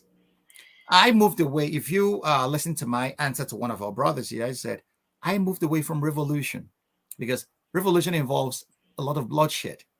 Okay. So if we say Nigeria, let us divide, there are vested interests that will not let that happen. It's not going to happen unless you're ready to commit blood, pints of blood to it. If we say let's stay together, they're against to that. But on what terms? Those guys asking the questions are not foolish. Their questions are legitimate. And these are legitimate questions that we should talk about. And this is why dialogue is what it is. The Americans created a country because 12 states came in Virginia and sat down and said, we give ourselves this constitution. This is to guide us. There must be a dialogue. If you say the time of talking is over, then what? Fighting? The problem has nothing to do with our unity. We are already united. Our problem is that our leaders are selling us out on a daily basis. That's what needs to stop. Nigeria has elected more people from that had leaders from ethnic minorities than even from majority group or major groups. We are not as divided as we think we are. When we keep reinforcing this discussion, we are missing the point. We are stressed people that haven't gotten the gains for all the work we have done because our leaders keep selling us and taking our resources into foreign countries. This is what needs to stop. And that's where we should be focusing our attention on. And we keep talking about, let's talk about. It's not going to get us anywhere. We've been doing this for 500 years. No, not for 500 years. Okay, well, now the point is, when you say the resources are being returned, Abacha, everything that Abacha took are being, and many of these foreign countries, wait, let me just come out. Many of these foreign countries are now making laws to prevent your leaders from stealing your resources and bringing it to them. So the issues are clear. I understand. And this you seriously believe that? Oh my God. Okay, forefathers, let's get other people involved. My brother, we can have a private conversation after this about what I believe in this area. I don't make public statements lightly. I weigh my words very carefully because I know what my words represent across so many strata. So I weigh them very carefully, and my opinion I keep to myself, but facts are what I lay on the table. We can have a private conversation after this and then try to straighten it out. Okay. All right. Please, can I just make 2 comments on this topic, please? Okay, go ahead, please. Okay, so I really want to intervene because there is what you call perception. Okay, so forefathers, you think, you believe, you're convinced that Nigeria is united. That's your perception. But Nigeria is made up of 200 million people. So we cannot push their own perception under the cupboard, because when you talk of conflict is not just bloody conflict, but the conflict of perception. And one of the issues we have in Nigeria is conflict of perception. And we cannot rule that out by just focusing on the perception that we are already united. Of course, we are united because there is a boundary creating us out as a Nigerian. But you now see the Germans will call it Verhalten, our behavior towards our relationship with each other in that country. You are talking of leaders, that leaders are betraying. It's part of the problem. What are the causes of that betrayal? What is the foundation? From which prism are we talking about betrayal? When people think they are being betrayed, from which angle are they seeing that betrayal? So we are dealing with an entrenched perception. All right, Christina is frozen, and before you, Omori, before you go, let me get Chukwudi to also have an opportunity to ask a question. And also, let me say, if your question has been answered and you want to give room for people, because we don't have space now, there is someone who is in the studio, but his camera is not on. So we don't have space for people who may want to come in and ask questions. So Chukwudi, go ahead. Thank you, Dr. Damages, for giving me an opportunity to speak. Thank you, Dr. Ogbunwezeh, for joining our discussion. When people say the problem of Nigeria is leadership, I just smile. Where are we going to get the leaders from? Nigeria operates a theocracy. Governments of thieves, by thieves, for thieves. The thieves on the outside are praying, fasting, sowing, tithing to get on the inside. Once they get in, they start thieving at a rate higher than those they replaced. So unless we're going to get the leaders from Venus or Mars, I don't see an easy solution. And we've harped a lot on colonialism. Remember that the English were colonized by the Romans, by the Vikings, and they later went on to colonize the whole world. There is nothing uniting Nigeria. You talk about Germany. They're united by language, by alcohol, by food. You talk about France. They're united by food and language. I mean, what unites Nigeria? You talk about India. India is united by religion, Hindu. They may have 800 tribes. But when you talk anything adverse about Hinduism, they'll all be united and up in arms.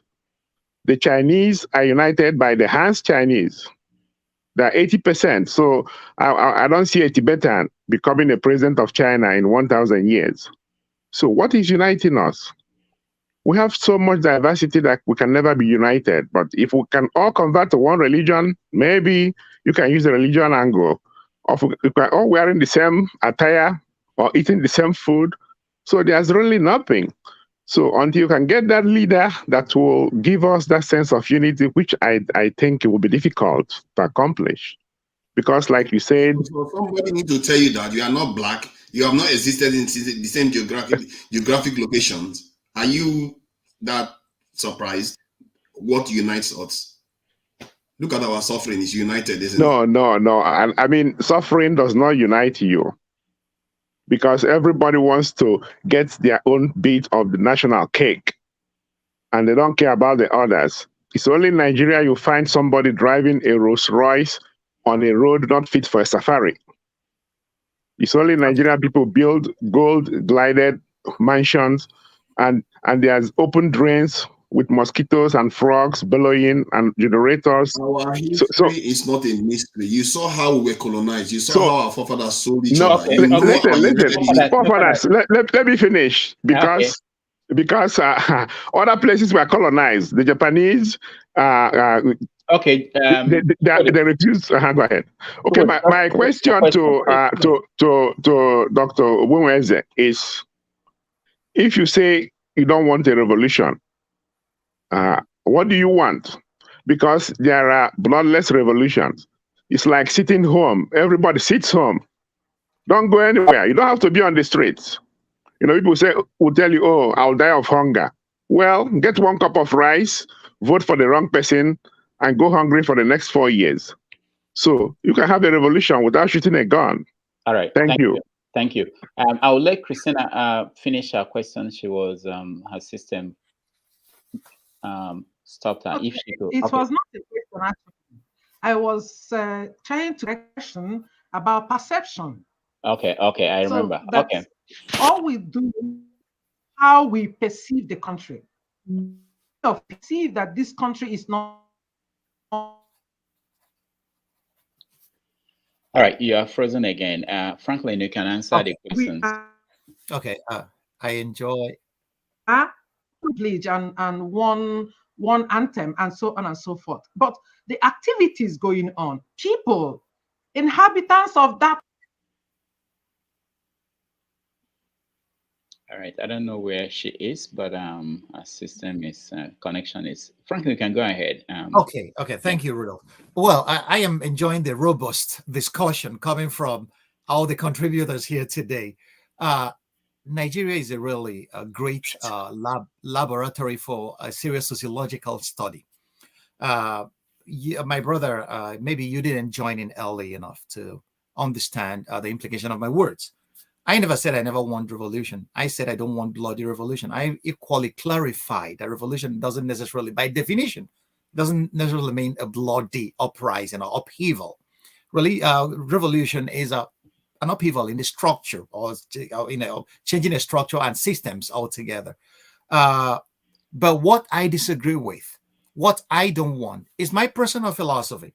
Because it's not that I'm a pacifist, but I hate spilling human blood. Because of that, I said, if you come to people who believe that this structure favors them, establishments across history don't like revolution, they will smash it down with everything they have. And if you stand with nothing and chant revolution before them, they will smother you before you could even say Jack Robinson. So that was just my case. My case is Nigeria ripe for a revolution? The country is at the brink of implosion. A lot of things are not even, the economy has tanked already.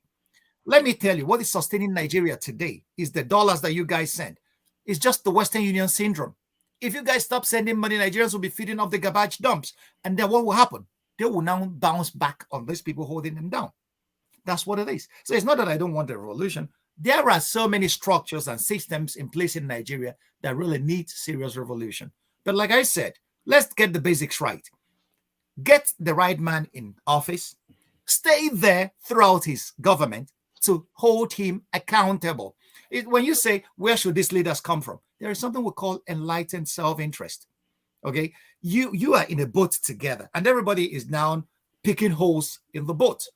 But you know, enlightened self-interest will tell you, if we keep on, instead of patching this boat, we are all going to drown. That's the point Nigeria is at now. So if Nigerians don't know anything, if nothing unites us, enlightened self-interest should tell us that it is either we rescue this country now or it is hell. That is just what it is. So it is human. That's what it is. So you can get these leaders who know that it is 10 seconds to midnight, that if we don't start paddling against the current, that Nigeria will collapse anytime soon. So this is what we say. Leaders could come. These societies that you think have made it are not, there is corruption everywhere. I have studied corruption across societies. Nigeria is not even the most corrupt society I've studied. The most corrupt society I've studied is in the West, and they are one of the leading nations on earth. Okay, so, but the point is that our own version of corruption cripples the system, cripples the whole thing.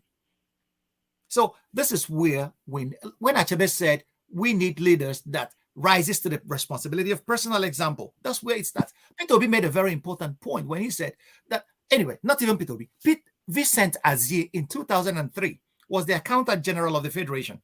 Obasanjo had to sack this guy. Do you know why? Because this guy said that 70% of the corruption that is happening in Nigeria happens in Obasanjo's presidency after auditing Nigerians' accounts. So if a leader rises to the responsibility of personal example, what happens? Everybody below him takes the cue that now a new sheriff is in town. It is not business as usual. It starts there and it creates a ripple effect. That's why leadership is important. In every organization, it rises and falls on leadership. President Roosevelt had to write it on his desk. The buck stops here. So if we don't get that right, nothing will ever work, because leadership is like the entrepreneur in factors of production. This is what organizes every other factor of production to lead a society towards felicity. So if we say, where should they come from? We have Nigerians that are doing their businesses well, managing their personal affairs well.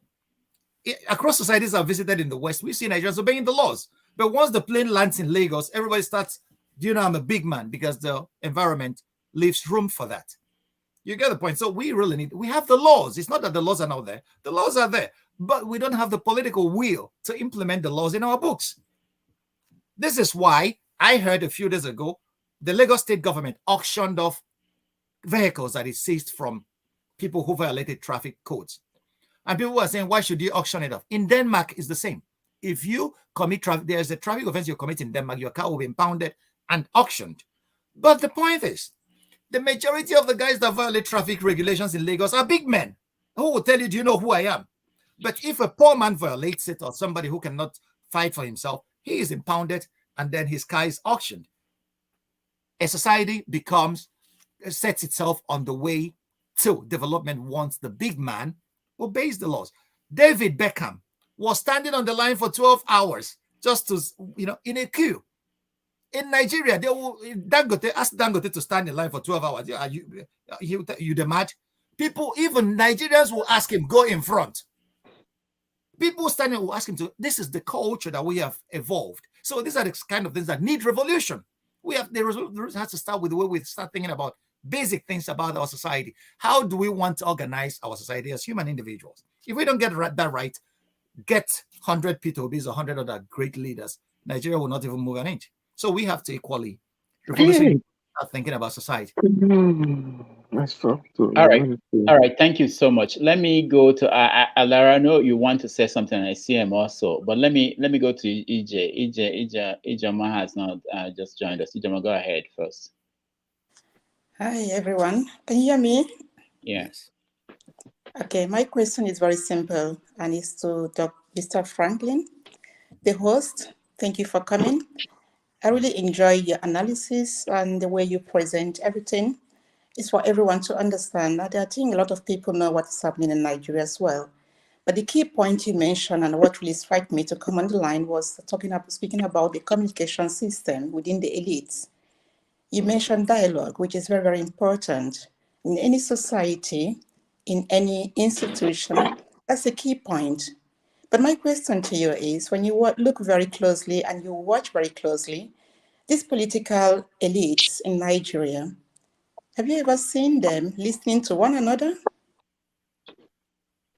Thank you very much. They do. You know what? There was an article I did some time ago. I said that those robbing Nigeria blind, they transcend the tribes. They know each other. Watch the politicians when the cameras are off, the way they slap each other's back. They know each other. So the people they come from PDP to APC before 2015 elections. Do you think they've not been talking? It didn't just happen overnight. These guys, they attend each other's weddings. The day Buhari's daughter wedded, every guy from every party in Nigeria was there present. Private jets were leaving Lagos in droves. So these guys are the elites that we are talking about. They visit each other. They go to each other's parties. They have each other's numbers on speed dial. Both Hausa, Igbo, Yoruba, they know each other. That's the major reason why their followers will be fighting themselves to death on the streets and online. But these guys, they drink. Atiku met Tinubu and then said, Asiwaju, how are you? They communicate at a level that transcends what we see. That is the problem, okay? If they could use that platform to talk about the interests of Nigeria, what they don't understand is, if you create an opportunity for this country to move in the right direction, you will equally be saving yourself embarrassment of running to London for your health safaris. What does it take from these elites to say, let us make a health policy that Nigerian hospitals will be world class and let us work towards it? Buhari will not be coming to London to look after his ears. And if any of them has problems, it will be in a Lagos hospital. What prevents them from saying, let us fix our educational sector? We should not be spending the foreign exchange that we don't have to send our kids to London or to the United States to study. Why didn't those? Okay, I will always ask people. Angela Merkel was the chancellor of Germany for many years. George Bush was the president of the United States. How many times did he come to Lagos to buy Fensic or Panadol for his headache? But African presidents leave Africa in droves. Do you know what that means? You know, people don't. If you analyze it to the minute details, you will see. You fly your jet, buy aviation fuel, pay staff, land at a foreign airport, pay fees for that, go to a foreign hospital, you pay the hotel people there, you pay, all these monies you are spending contributes to the local economy. It gives people jobs. You don't have it in your own country, but you are creating jobs for other people in another country. The charge which you manage as president is lying in dereliction. And it happens across Africa. Paul Biya, I met him in Geneva. He's still campaigning there, a president of a country. So this, we have to start reviewing the way we think. So it's not only that he goes to London. That's not a problem. But the problem is you waste resources promoting another country. That your kids go to school in London. You know how much you have to give the janitor in the school he attends a job because he pays for it. You have to give the teachers a job. But your universities, a lecturer, a professor in Nigerian university earns 500 a month. So I could hire about 20 of them a month. You get it? So these are the kind of issues that when you look at it, because our leaders have not gotten to the point where they think about the broader issues. If you think about the broader issues, you will see that leadership is it all. Because with an action, the civics and optics of governance, what a leader does, the clothes he wears, where is it from? You send a lot of messages to your people that locally manufactured products are good. But if you tell your people that I'm going to London to treat my ears, you have passed a vote of no confidence, not only on your health system, but on the doctors in Nigeria that they're not well trained to take care of presidential ears. What do you tell every other Nigerian that has the money? You can go abroad too to treat yourself. And we are losing money. We are not creating jobs. Our system is going bad. And then we are complaining. So these little things add up to make our country dysfunctional. So that's why people tell me, Achebe was right. Our problem is simply and squarely the failure of leadership at all levels, not only at the political level, even intellectuals. Rudolph started it out. Paikide blames African public intellectuals for not speaking out enough. Every guy from every party in Nigeria was there present. Private jets. Sorry, I don't know who that is, but I will try to mute everybody. If you're not speaking, please mute yourself. All right, go ahead. So that's where our problem is. Even leaders in the church, think about it from the church level. What examples are they setting? Leaders at schools, lecturers taking bribes for grades, church people, embezzling fees in their churches and then fleecing their. So at so many levels, and it's because the political leadership lets it happen. And this is why I will urge every Nigerian: you have to get involved. You have to speak out about the leadership of your country. Plato was right. The price we'll pay for allowing vagabonds in power, what Fela called vagabonds in power, is to live under the government of evil people. And we are all harvesting the results. And it's not good for any of us. All right. So we do a few more questions. I know our guests have to leave, but where do we start? Alaro? Yeah, go ahead. Okay, I'll make a quick comment so I can give room to others. Dr. Franklyne has fought a lot. Omari, you yourself, you sacrificed, and both of you are still sacrificing. And, we talk about colonization and we talked about decades of problems we've been having. And my dear sister made a point with the word perception. So we're talking about problems of decades. She said something about perception. And I want us, everybody, most of us on this stream right now, wind back the last 24 hours. What happened? Omori, somebody's perception, their perception of your views. What happened yesterday? Don't forget that. And when we take that back and think about it, leadership is everything and not all. Accountability is 50-50. And each one of us are accountable for our actions. How do you live your life wherever you are in diaspora? What do you do when you check in at Murtala Mohammed Airport? Next election, if all goes well, what role as a person are you willing? What leadership role? Each Nigerian has to play a leadership role for this country to work. What are you willing to give? What are you willing to sacrifice? Little things go a long way. That's what I'm going to say. Dr. Franklyne, I appreciate it. I look forward to seeing you. I'm sure we're going to meet very soon. I'm going to leave room and I'll be listening on the YouTube channel. Thank you very much. Thank you so much. We appreciate you. Omori, you wanted to ask a question? Not necessarily a question. Can I go ahead? Yeah, go ahead. Yeah, I want to know. I want to know just add a little to what Forefather said, that we're already united. Yeah, that's your own view. Your opinion is your own opinion. Opinion is free, but fast and sacrosanct. the facts are there that we're not as united as you may think. When injustice becomes the law, resistance definitely becomes a duty. You know, the Nigerian system is not fair. There's no justice in the system. You know, there's no fair play. There's no sense of belonging. After the Nigerian Civil War of 1967 to 1970, they came up with the three powerful arrows that were never obeyed. The principle of reconciliation, reconstruction, and rehabilitation. How far have we gone with those principles? So, till today, the factors that led to the Nigerian Civil War, they are still confronting us today, even more. So, for you to say we are united, I know the point you're trying to make. When our top came to the United States of America, we met somewhere and we went to various places trying to find a solution about the killings and everything. Somebody that is not in Nigeria, a congressman in America, said, we have cacophony of petitions there and there. Is there any way you people can come together so that you can speak with a common voice? I got something from there. I think that is the point Godfather was trying to make. That we should concentrate on those things that unite us as a people, than the things that divide us. Because the division will not lead us anywhere. I know if you're agitating for division, you are right, because there's injustice.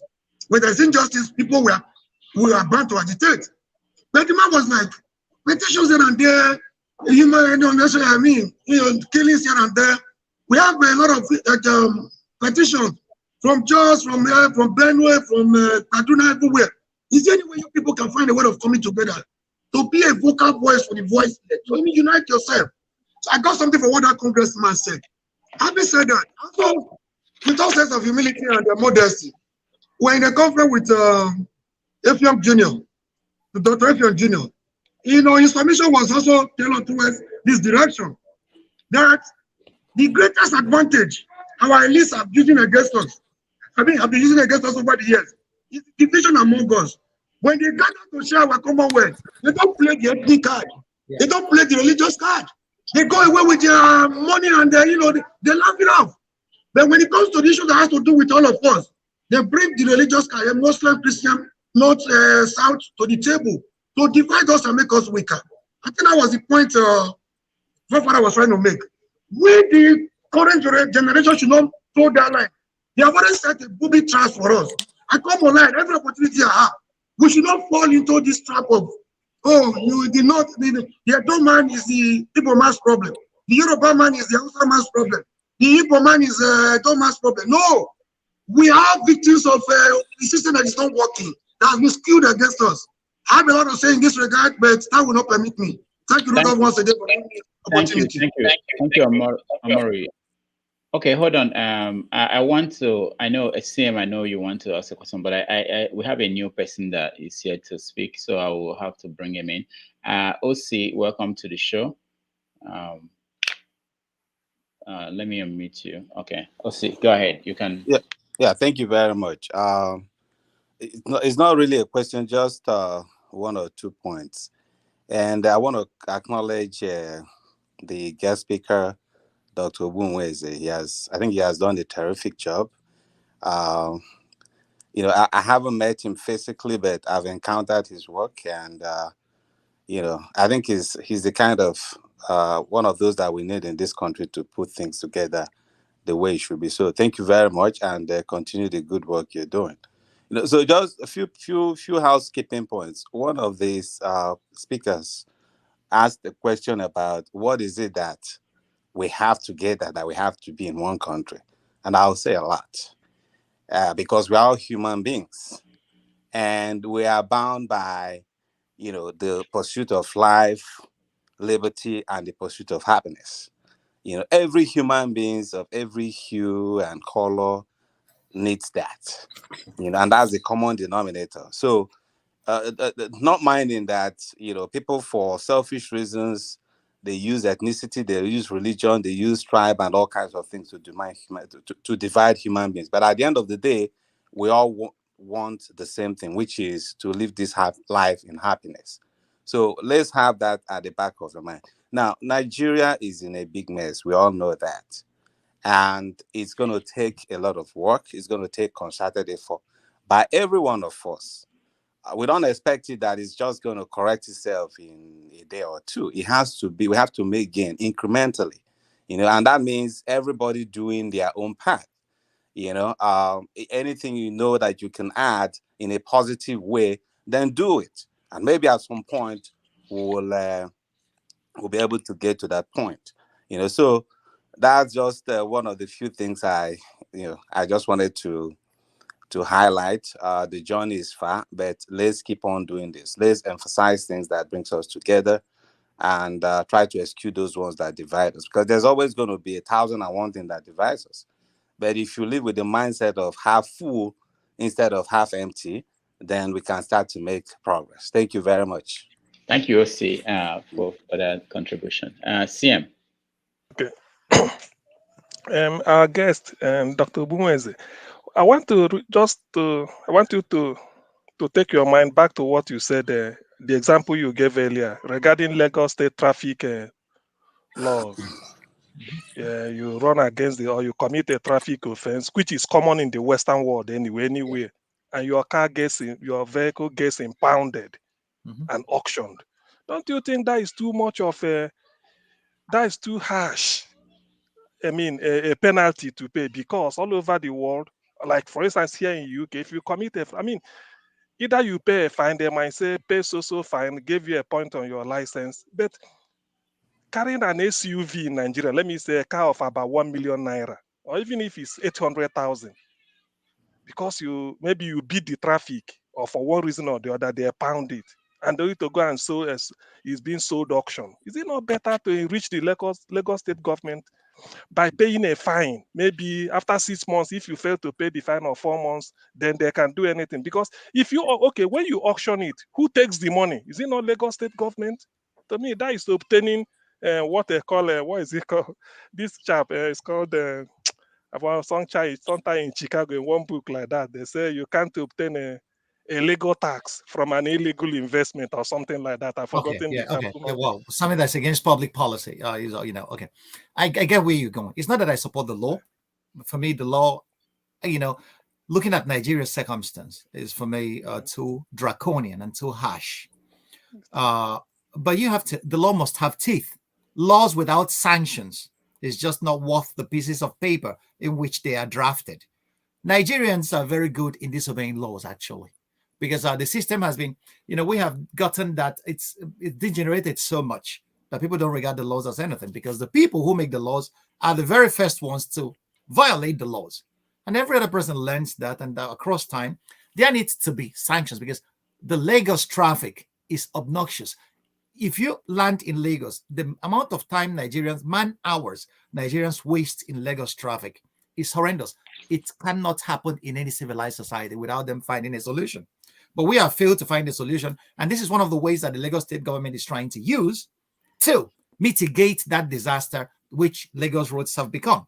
Having said that, I don't support auctioning off a car my car has been impounded in Germany, where I live, because I parked wrongly, and I started looking for my car. I called the police, and the police said, your car has been, because once the car is impounded, the police will be notified. And then I had to pay 300 euros to recover my car back. Nobody will have to sell the car because of a traffic violation. You don't need to auction off somebody. So Nigerians I appeal to the Lagos state government to review those laws, because it's causing more hardship than it solves. Because most of these people who their means of livelihoods are taken away from them will resort to crime to make bread. There's no other way to do that. So instead of increasing crime in a society, it's a government should be able to mitigate the effects of that. But those laws should have sanctions. Anybody caught violating traffic laws, because what Nigerians don't understand is that in traffic, you could lose your life in a second. It happens in a second. So if people don't obey those laws, then a society is not possible. So they should use fees to make people obey those laws. If you violate traffic regulations, you have to pay for it, like we all do across board in Europe and in the West. All right, I'll go to Maxwell and then Ijoma, and then we will round up, unless Franklyne wants to stay longer. Go ahead, Maxwell. Oh, thank you so much, Mr. Rudolph, and God bless you, our guest as well. I would like to say that Nigeria, I have never seen Nigeria so divided as it is today. There is no unity anywhere. Come from the north, south, anywhere. There is no unity in Nigeria. People are not even allowed due to its, religion that you've, adopted. Allow, the free, participation of other people that don't share in that same religion. And you cannot call that unity. People can never be united in such a society. My question to you, sir, is this. Nigerians are clamoring for a change. And that change is what is, channel out the number of youth that you have on the street of Nigeria today. They want a change and they are looking for it anxiously. They can even do anything to get that change that they are looking for and build a nation the way they want it to be. With what is going on now, the supposedly quote unquote, the umpire, the independent umpire, with the volume of facts, evidence that are coming out now, and how they are manipulating the electoral register, do you think, sir, that there will be an election 2023 with the kind of manipulation that we have seen? I hope you've seen so many of them, sir. Thank you. All right. Let's get Ijoma too before you answer. Ijoma, go ahead. Okay, thank you again. My question to Mr. Franklyne is, we're rounding up. Yeah. You mentioned about the movement from Mr. Obi, the youth, the obedient. And you mentioned also that power can be taken from the people, from this elite, when people say to them, this is not what we want it this way. So people have to unite together to come up, to look for what they want or to get it. But also you said you travel quite a lot to Nigeria, and you said also you was there 2021, and you have listened to so many people, the local people, everyone doing their normal businesses. I found it very powerful and very good of you. But tell me, or tell us, from your own analysis, do you believe, from what you have seen on the ground, from your versatility of traveling around and knowing more what is happening in Nigeria, I don't know much, do you think there will be hope in 2023 with this movement of the youth? Thank you. All right. Oh, okay. I think I will unite the two questions because they are similar. Yes. The very first question is whether with what he called manipulation that I'm saying, whether an election is possible. I am warning INEC better not allow itself to be used by any forces to frustrate the youths of Nigeria and their aspirations for change. INEC will be well advised to conduct a free and fair elections. I don't want to imagine what will happen to Nigeria if these aspirations are frustrated come 2023. We may not have a Nigeria to talk about if that happens. Let me tell you, what is going on now is it's like damming a running water. The dam is about to be broken. Nigerian youth have been faced and fed with hopelessness. And all these years, what Nigerian youths have reacted in two ways. Those who can have left the country. Many of them are in comfortable slaveries in Europe and in America. We know that. And those who couldn't have stayed in there, and they have been suffering the indignities of this system. And there is a time in the affairs of men when people say, thus far no further. And Nigeria has gotten to that point now, from what I am seeing, from what I am hearing from the young people. If you see what happened in Ebonyi State yesterday, the police were shooting tear gas at people who are rallying for their candidate. And these young people were ready to defy. You cannot, there is a man who feels he has nothing more to lose. There is nothing you can do to him. He's more powerful than you. Nigerian youths now feel they are the position that they think that they have nothing more to lose. It is either they take their country back from those who have been running it aground, or they die trying. This is the point they are on. And the politicians who think that this is a joke, they are misreading the situation. They are misreading the temperature of these guys. Nigerian young people are angry and they are fed up. And that boils down to another thing. Somebody talks about that we are united. Across the length and breadth of Nigeria, people are clamoring for this change. You see young people in the north, young people in the west, young people in the east and south clamoring for this guy to become their president. They want something else. They want a new direction. INEC will be well advised not to frustrate these aspirations, because if it does, I don't think that Nigeria will survive this. Having said that, if you ask me, I have answered the question about hope. There is hope because young Nigerians now see that nobody will come from mass to develop Nigeria for them. It is their time to take back their country and chart its future going forward. And they are trying at it. And I give kudos to them. You know, because this is the very first time I am saying that in my young life. Oh, I witnessed Shagari's election in 79. As a kid, 83, all other elections, I have followed them closely. Never in my life have I seen this kind of movement. Unorganized, people doing it out of their own volition. Nobody is paying them. Nobody is giving them stipends to come to the streets to campaign for them. This is the very first time I'm seeing that, and this is a game changer. INEC should be well advised. Nigerians, I'm hopeful. With the youths I'm seeing today and their creativity, watch the songs, watch what they're doing with the media savviness, watch what they're doing, the way they are trying to express themselves. And this is what made me realize that there is abundant talent in Nigeria. There is abundant creativity in Nigeria. I doff my hat for the Nigerian youth. In spite of all these challenges, these guys are still standing. In spite of being shot at by the military, released by the government at Lekki in Lagos, they are still standing and saying, we want our country back. Once the people rise to that level, you better not frustrate them. Because if you stand before a moving, rushing water, you will be swept away. The old guard, they know that they are afraid. They are afraid of being swept away. But it's coming. You cannot change it. Victor Hugo said, nothing can stop an idea whose time has come. I think the idea for a change in Nigeria has come, and nothing can stop it this time. So I'm hopeful. All right. Thank you, Franklyne. Thank you so Bye-bye. much for joining us today. We appreciate your time, and for all our audience members who had a chance to talk to him and contribute to this conversation, we appreciate all of you.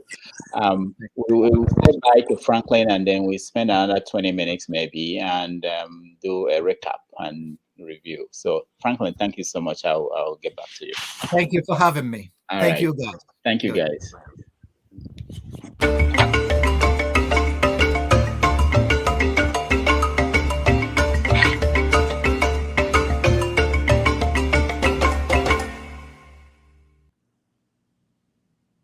All right, so we're still on air. So, what is Maxwell? Yes. How's your business? Oh, we thank us. Thank you so much. Ndewo, sir. Ndewo. No You know problem. you are still on air. You are still on air, you guys. I said it. I just wanted to get a feedback from all of you about what happened. Forefathers, I'm surprised that the line of questioning you took this time, which is good. I was thinking that you have a question about when you're talking about his main platform has been the issue of insecurity in Nigeria and the danger that we are approaching what might be another genocide or a genocide in Nigeria. So I was thinking that there will be a question about how to secure the borders of Nigeria. That is never talked about when we talk about, and I thought that was your forte, that's your area. That Dr. C, thank you so much for joining us. Oh, my pleasure. My pleasure. Yeah. Thank you. I didn't start from the beginning, but I could tell that the topic is really generating a lot of heated exchange, and Yes. I am so glad to be here. Mm-hmm. Yes. And then for those who are watching, someone made a comment. I didn't want to bring the comment sections into the conversation a lot, but about the guests that we had, and if you have someone that you think is deserve to be on the show, please let me know. And if you can help us, sometimes the issue we have is how to book people, how to get people to join, to come on the show. We have requests for guests that are outstanding. Everybody you can think of, it's not like we're not trying to get them here. But we sometimes it's difficult, So Have we tried our Mustafa? I have our Mustafa. I have a letter with him now, and he might come next week. I'm still hopeful. So everybody, I have somebody talking to him as we speak. I'm waiting for a date. I gave him some days that he could pick. That's good. So we are open to anybody. I didn't know that this guy was a security expert. If I had known, then I would have gone in the security distance. So I didn't know. But what I heard him talking about was more in general terms and talking about back to your tent and all those things. So that is what triggered me in that direction. That if you as an elite keep using type of terms, that is why the people are registering that kind of a message that we are divided and this is what we should reinforce. CM was talking about these things before. The UK has a north-south divide. America has the coastal region and the hinterland this thing divide. All nations have them, but if the leaders keep reinforcing it, that is why you go in that direction. And this is why I keep saying our leaders and our elites should start moving away from that and talking about solutions, like somebody highlighted. That's why I was triggered. Maybe I was a little bit too heavy on him, but I just get frustrated when they keep saying we should go back to where we were before Europeans came. I don't understand that logic. You see, I have always believed that every nation is a work in progress, and that work in progress, if it's a machine, what oils it is dialogue. Particularly in a country like Nigeria, where you have diversity in the best way you can think of. I'm not saying because dialogue brings out a lot. It doesn't mean that when we're dialoguing, we are talking about, he said you can't solve your problem, but do you know that this insecurity we have, if we keep engaging the people, like open dialogue, people are coming it doesn't mean you will hear the good, the bad, and the ugly all the time as we are talking about it, because people are having concern. Once in a while, you must learn something. But if so, something like so, for either through either knowingly or unknowingly, you foreclose, a discussion around that. No. If what builds a nation building, the ingredient, the currency for building is dialogue. Dialogue with yourself, dialogue. Especially in anything, you bring it up. So as we are talking about it, people may even you may even win them over. Those you think that you can win them over and they will not see a reason. But when you foreclose it, either not without knowing it, that is when the thing now becomes combustible. People will say no, they don't feel whatever. I mean, that is where I see it. I may be wrong anyway, but that's why I believe in dialogue. We call it in any way, whether formal or informal. Omori,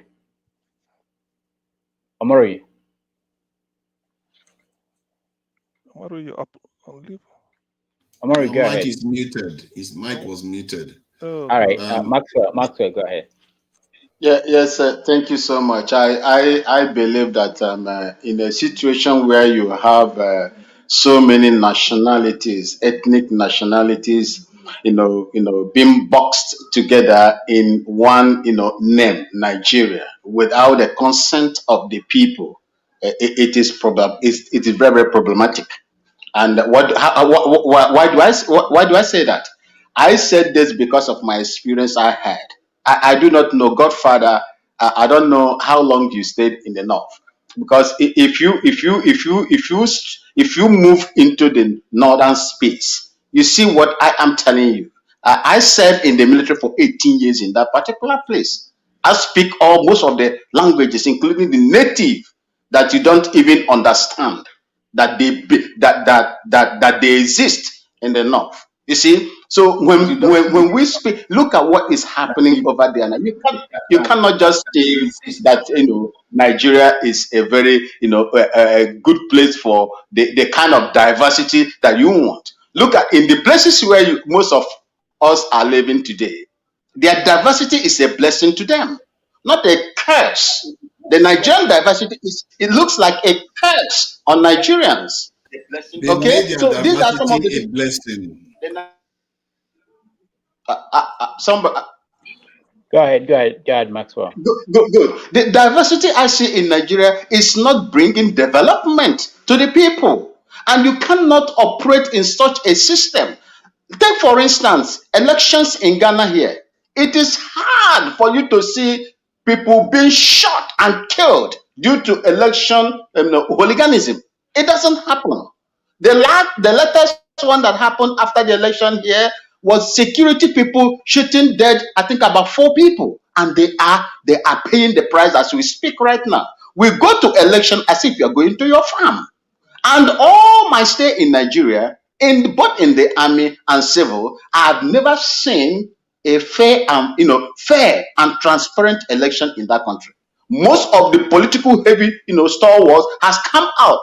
Most of them have come out to explain that Nigerian elections are not transparent. How do you lead? How do you hold them, those people that you are not elected, that came into the system through fraud?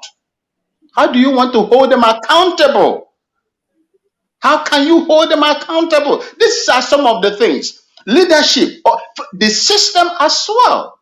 Leadership is a different thing, and the system also that they are operating is another thing. And that is where I have my problem. That is the system. I always say on this platform that the system that is being operated in Nigeria today is not a system that is geared towards developing that country, rather bringing it down.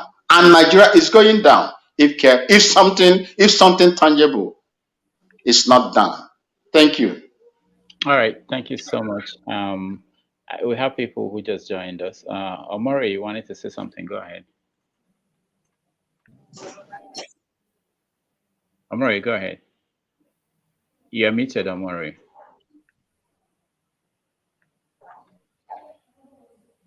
Okay, go ahead. You meet? Okay.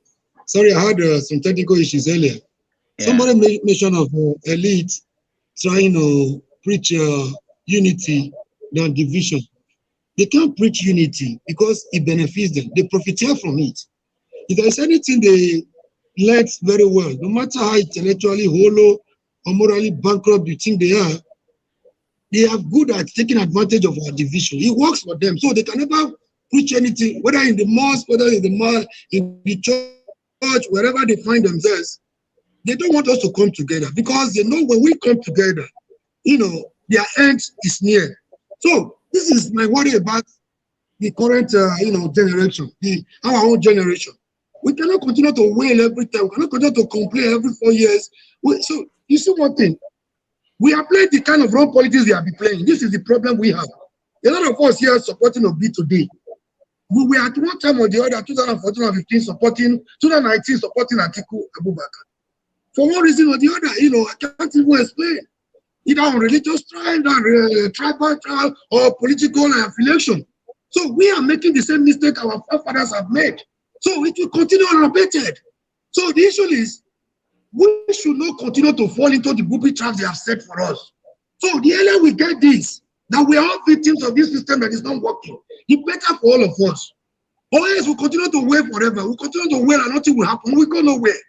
So my point is, if they divide us, you remember how we were conquered by the colonial imperialists. They came, they surveyed the land. They didn't want to spend their own money. They had to utilize the existing traditional institutions where necessary. Areas where they could not find, they tried to create warren chiefs, which met with stiff resistance one way or the other. Like you complain about the North today. They were loyal, they were submissive to their traditional institutions, and they were easy to conquer. That is the divide and rule system. Our current crop of politicians inherited from the colonial imperialists. It works for them. When we are divided, we are weaker. They make us weaker so that they can conquer us. They try to, they separate Rudolph from CM. They tell Rudolph some sweet things to make you feel they love you. They don't like you. They go to CM and tell CM, oh, Rudolph, be careful of Rudolph. It doesn't mean well for you. You will not remember to come together because they know if you come together, their end is near. So this is the same mistake we are making. Let's stop dividing ourselves.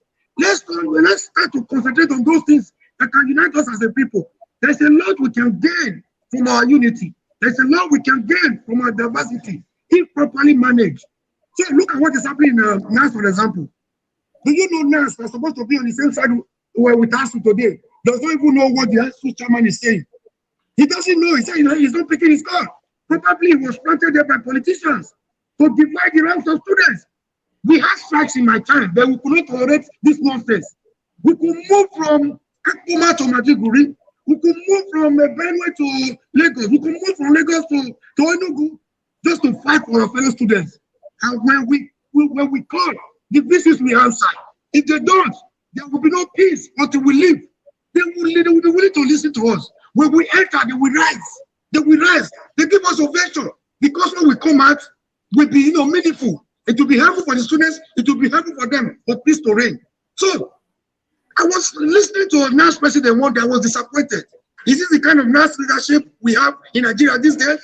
We are driving from Akodi to we had an exam on Tuesday. There was a meeting. There was a conference. There was a panel that was set up to look into the cases of students that were executed from Maiduguri. NAS president then Moses Osakede had an exam on Tuesday. We're supposed to take off on Monday. He was supposed to have exam Tuesday, Wednesday. Moses said to us, "What do we do?" We said, "Okay, are you willing to miss your exam? These exams are very necessary. It's not something we want to joke with." He came back after 10 minutes and said, "We have to go. If we miss this opportunity, those people may not be, those students that we expect unnecessarily may not be reinstated. But if we miss our exams, we could write our exams as carryovers." We're like, "Moses." Okay, he said, "No sacrifice for the cause you believe in." So we set out for the journey. Unfortunately, we had accident on the way. Moses did not return to write his exam. But one good thing, those students that we expect were reinstated. Today, they can never forget Moses Osakede. So these are the things that, we didn't care whether they were from Edo, whether they were from Yoruba. There were people that didn't even know. Until the last came, I didn't know who and who we had instigated. We were just going as a body. I need to reach to one, I need to reach to all. This is what we are lacking today. NAS president is not aware of what is happening. He's even on the side of the politicians. He's even speaking against us that is fighting for their future. How do we move on like that as a nation? They are associated in dividing us on religious, political, and whatever means possible. We cannot continue like this. If you talk of division, if you talk of agitation, you are right, because there's injustice. But if you are giving your own country today, I bet you, the same evil you inherited the Nigerian system will go there with you. And it will mean, but to summarize it all, there is strength in unity. There's a lot we can do together. Thank you, and God bless you.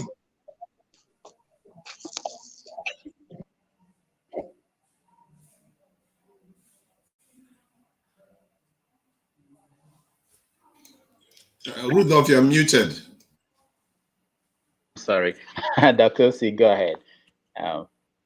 We'll get to James and Son of God. Osi, you are muted. Okay, thank you so much. Yeah, thank you, Mr. Omori. Your passion is very palpable, and I think I tend to align with most of your opinion. Maxwell, I actually don't believe that. Yeah, greetings. Yeah, I actually don't believe that our problem is diversity. No, you're not going to get any democrats in the world, the successful ones, that you're just going to have one homogeneous unit where everybody is the same. The United States, where I'm calling from, it's almost like a mini United Nations. You can find every ethnic nationalities here. Some don't even speak English. But at the end of the day, they are held by the common thread. Everybody is held to the same account, literally, so that if you commit a crime, if you subject everybody to the same condition, namely, they all derive the same benefit or something close to that. If you commit a crime, you get persecuted. Then it doesn't even matter if, you have 1 million ethnic nationalities. The problem we have in Nigeria is the fact that those who pretend their face, i.e. our leaders, they profit off from our division, which is what Mr. Omori is talking about. India, a nation with more than 1 billion people, they have more than 800 and something language. And yes, somebody mentioned that they are together because they all speak Hindu. That is not true. In India, actually, Hindu is very popular, of course, but you also have as a religion, but you also have Sikhs, you also have Muslims who actually believe they are being persecuted. But again, India is still regarded as one of the successful democracies in the world. So the problem is not our diversity. And I could bet you that even if you divide Nigeria on using any parameters you meet, as soon as those units go out on their own, some people will start to agitate again. Because that is just human nature. There's always going to be one difference between one person and another. Even the family units, there's always going to be some division. Some people clinging to their mom's side, some clinging to the dad side. So that is not our problem, you know. I know it seems like that. Now, one of the big silver lining with this P2B presidency is that it's actually breeding a group of Nigerians that are looking beyond religion, that are looking beyond tribe, that are actually trying to put all those primordial divisions, which is what the politicians used to hold us down, they are rising above that.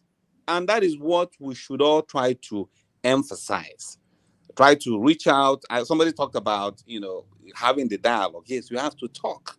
We have to talk because there's a lot of stereotypes going on in Nigeria. Am I still being heard? Mm-hmm. Okay. There's a lot of stereotypes going on in Nigeria. If you go to the East, from my experience, anybody who outside of Benue is regarded as an outside Fulani, which is not true. If you go to the North, they have these stereotypes about Igbo that everybody wants to be a 419 or not. And that is because we haven't been talking to each other. We haven't been listening to one another. We've always been relying on what is being fed by one politician who is trying to use that for whatever pecuniary gain. The issue of Boko Haram, if you remember correctly, it became at the time, it was crushed.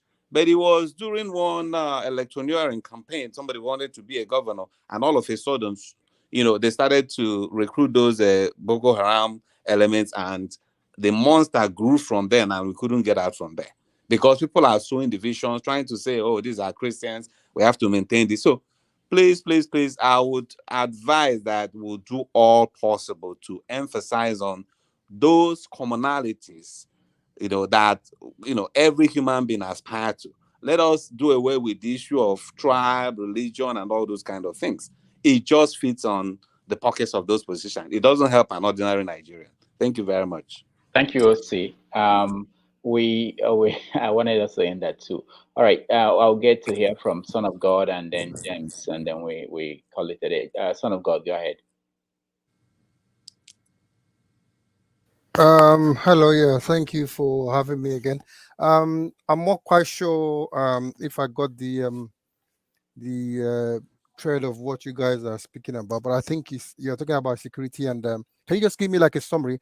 Because I just jumped in now. I'm not very obvious. Obviously, I've picked up a few things from what people have said. If you just give me like a 30-second summary, so I can. No, we had a guest earlier. We had a guest who joined the show, so we're doing a recap of what we had and what we discussed, and that was the idea. But if you have anything you want to talk about, that's okay. You can. Okay, I think I had a little bit of the guy. Okay, I think I know who you are talking about. Anyway, yeah. From what people have said, I mean, my only contribution here is that talking about how the politicians have used division to hold the country back. I think what the problem of Nigeria, I know some people have said that the reason why there are problems is because we have so many tribes, and you can't really have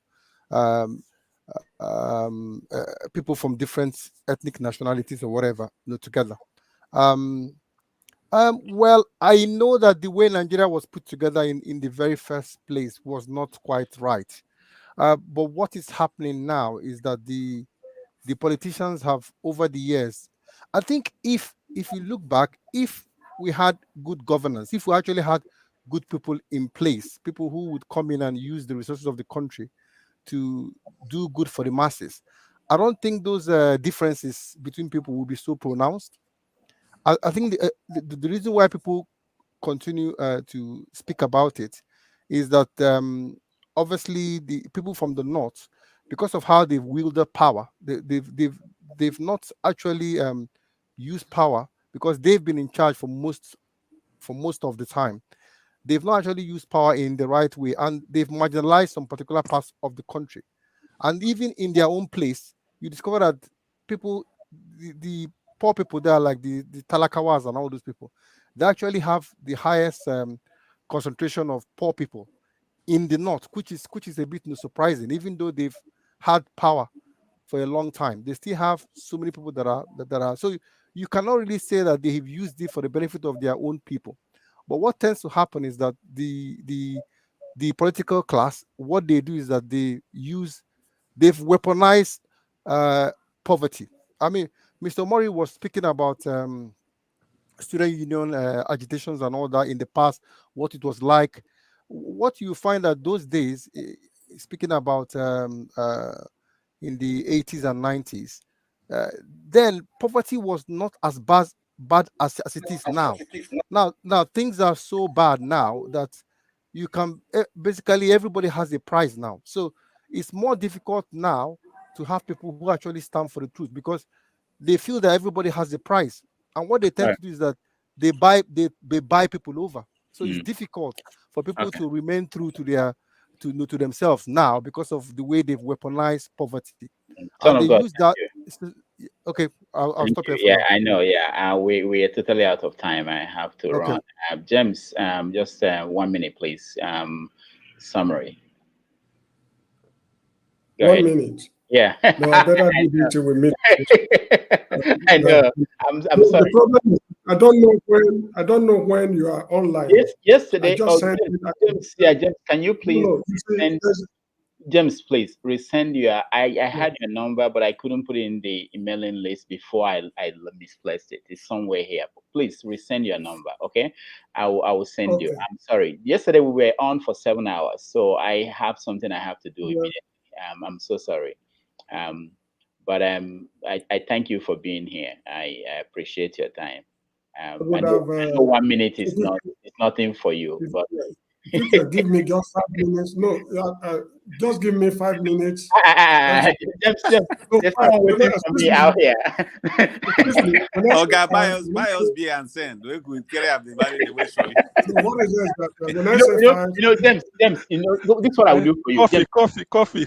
James, this is what I will do for you, okay? When we are off air, you can hang out with people here. You can talk to them for as long as you want. But I have to get off the air and do some things. That is my number. 220 is the Gambian. Send it through the private. Some people will write you now. Send it through the private message. I'll get it. Yeah, private. Don't read the number. It's in the private chat. Okay, I'll get it. Right. Gary, how are you? Welcome to the show. Gary, can you hear me? Yes, I can hear you. Welcome to the show. I don't think I've seen you before. Have you? No, this is my first time, but I'll just follow up with your damages program. Thank you. Where you are damaging all our president brain. Thank you. All right. So I appreciate everybody, but unfortunately I have to go. But thank you, Gary. Next time, okay? Next Saturday, please. Anybody who can join us next Saturday, we have 4 hours with a presidential candidate. At what time? At 11 a.m. New York. No, sorry, Nigerian time. 4 p.m. Nigeria. 4 p.m. So he's giving us 4 hours to question him. Any question from anybody. So let's come and challenge these people and see if he has something to give the country. All right, but we have to go, and I really appreciate everybody that joined us. Maxwell, thank you so much. CM, thank you. Forefathers, thank you. OC, Gary, James, Omorie, and Son of God, and we'll see you guys. Rudolph, that stipulation you did for hold on. I'll talk at the end. Okay.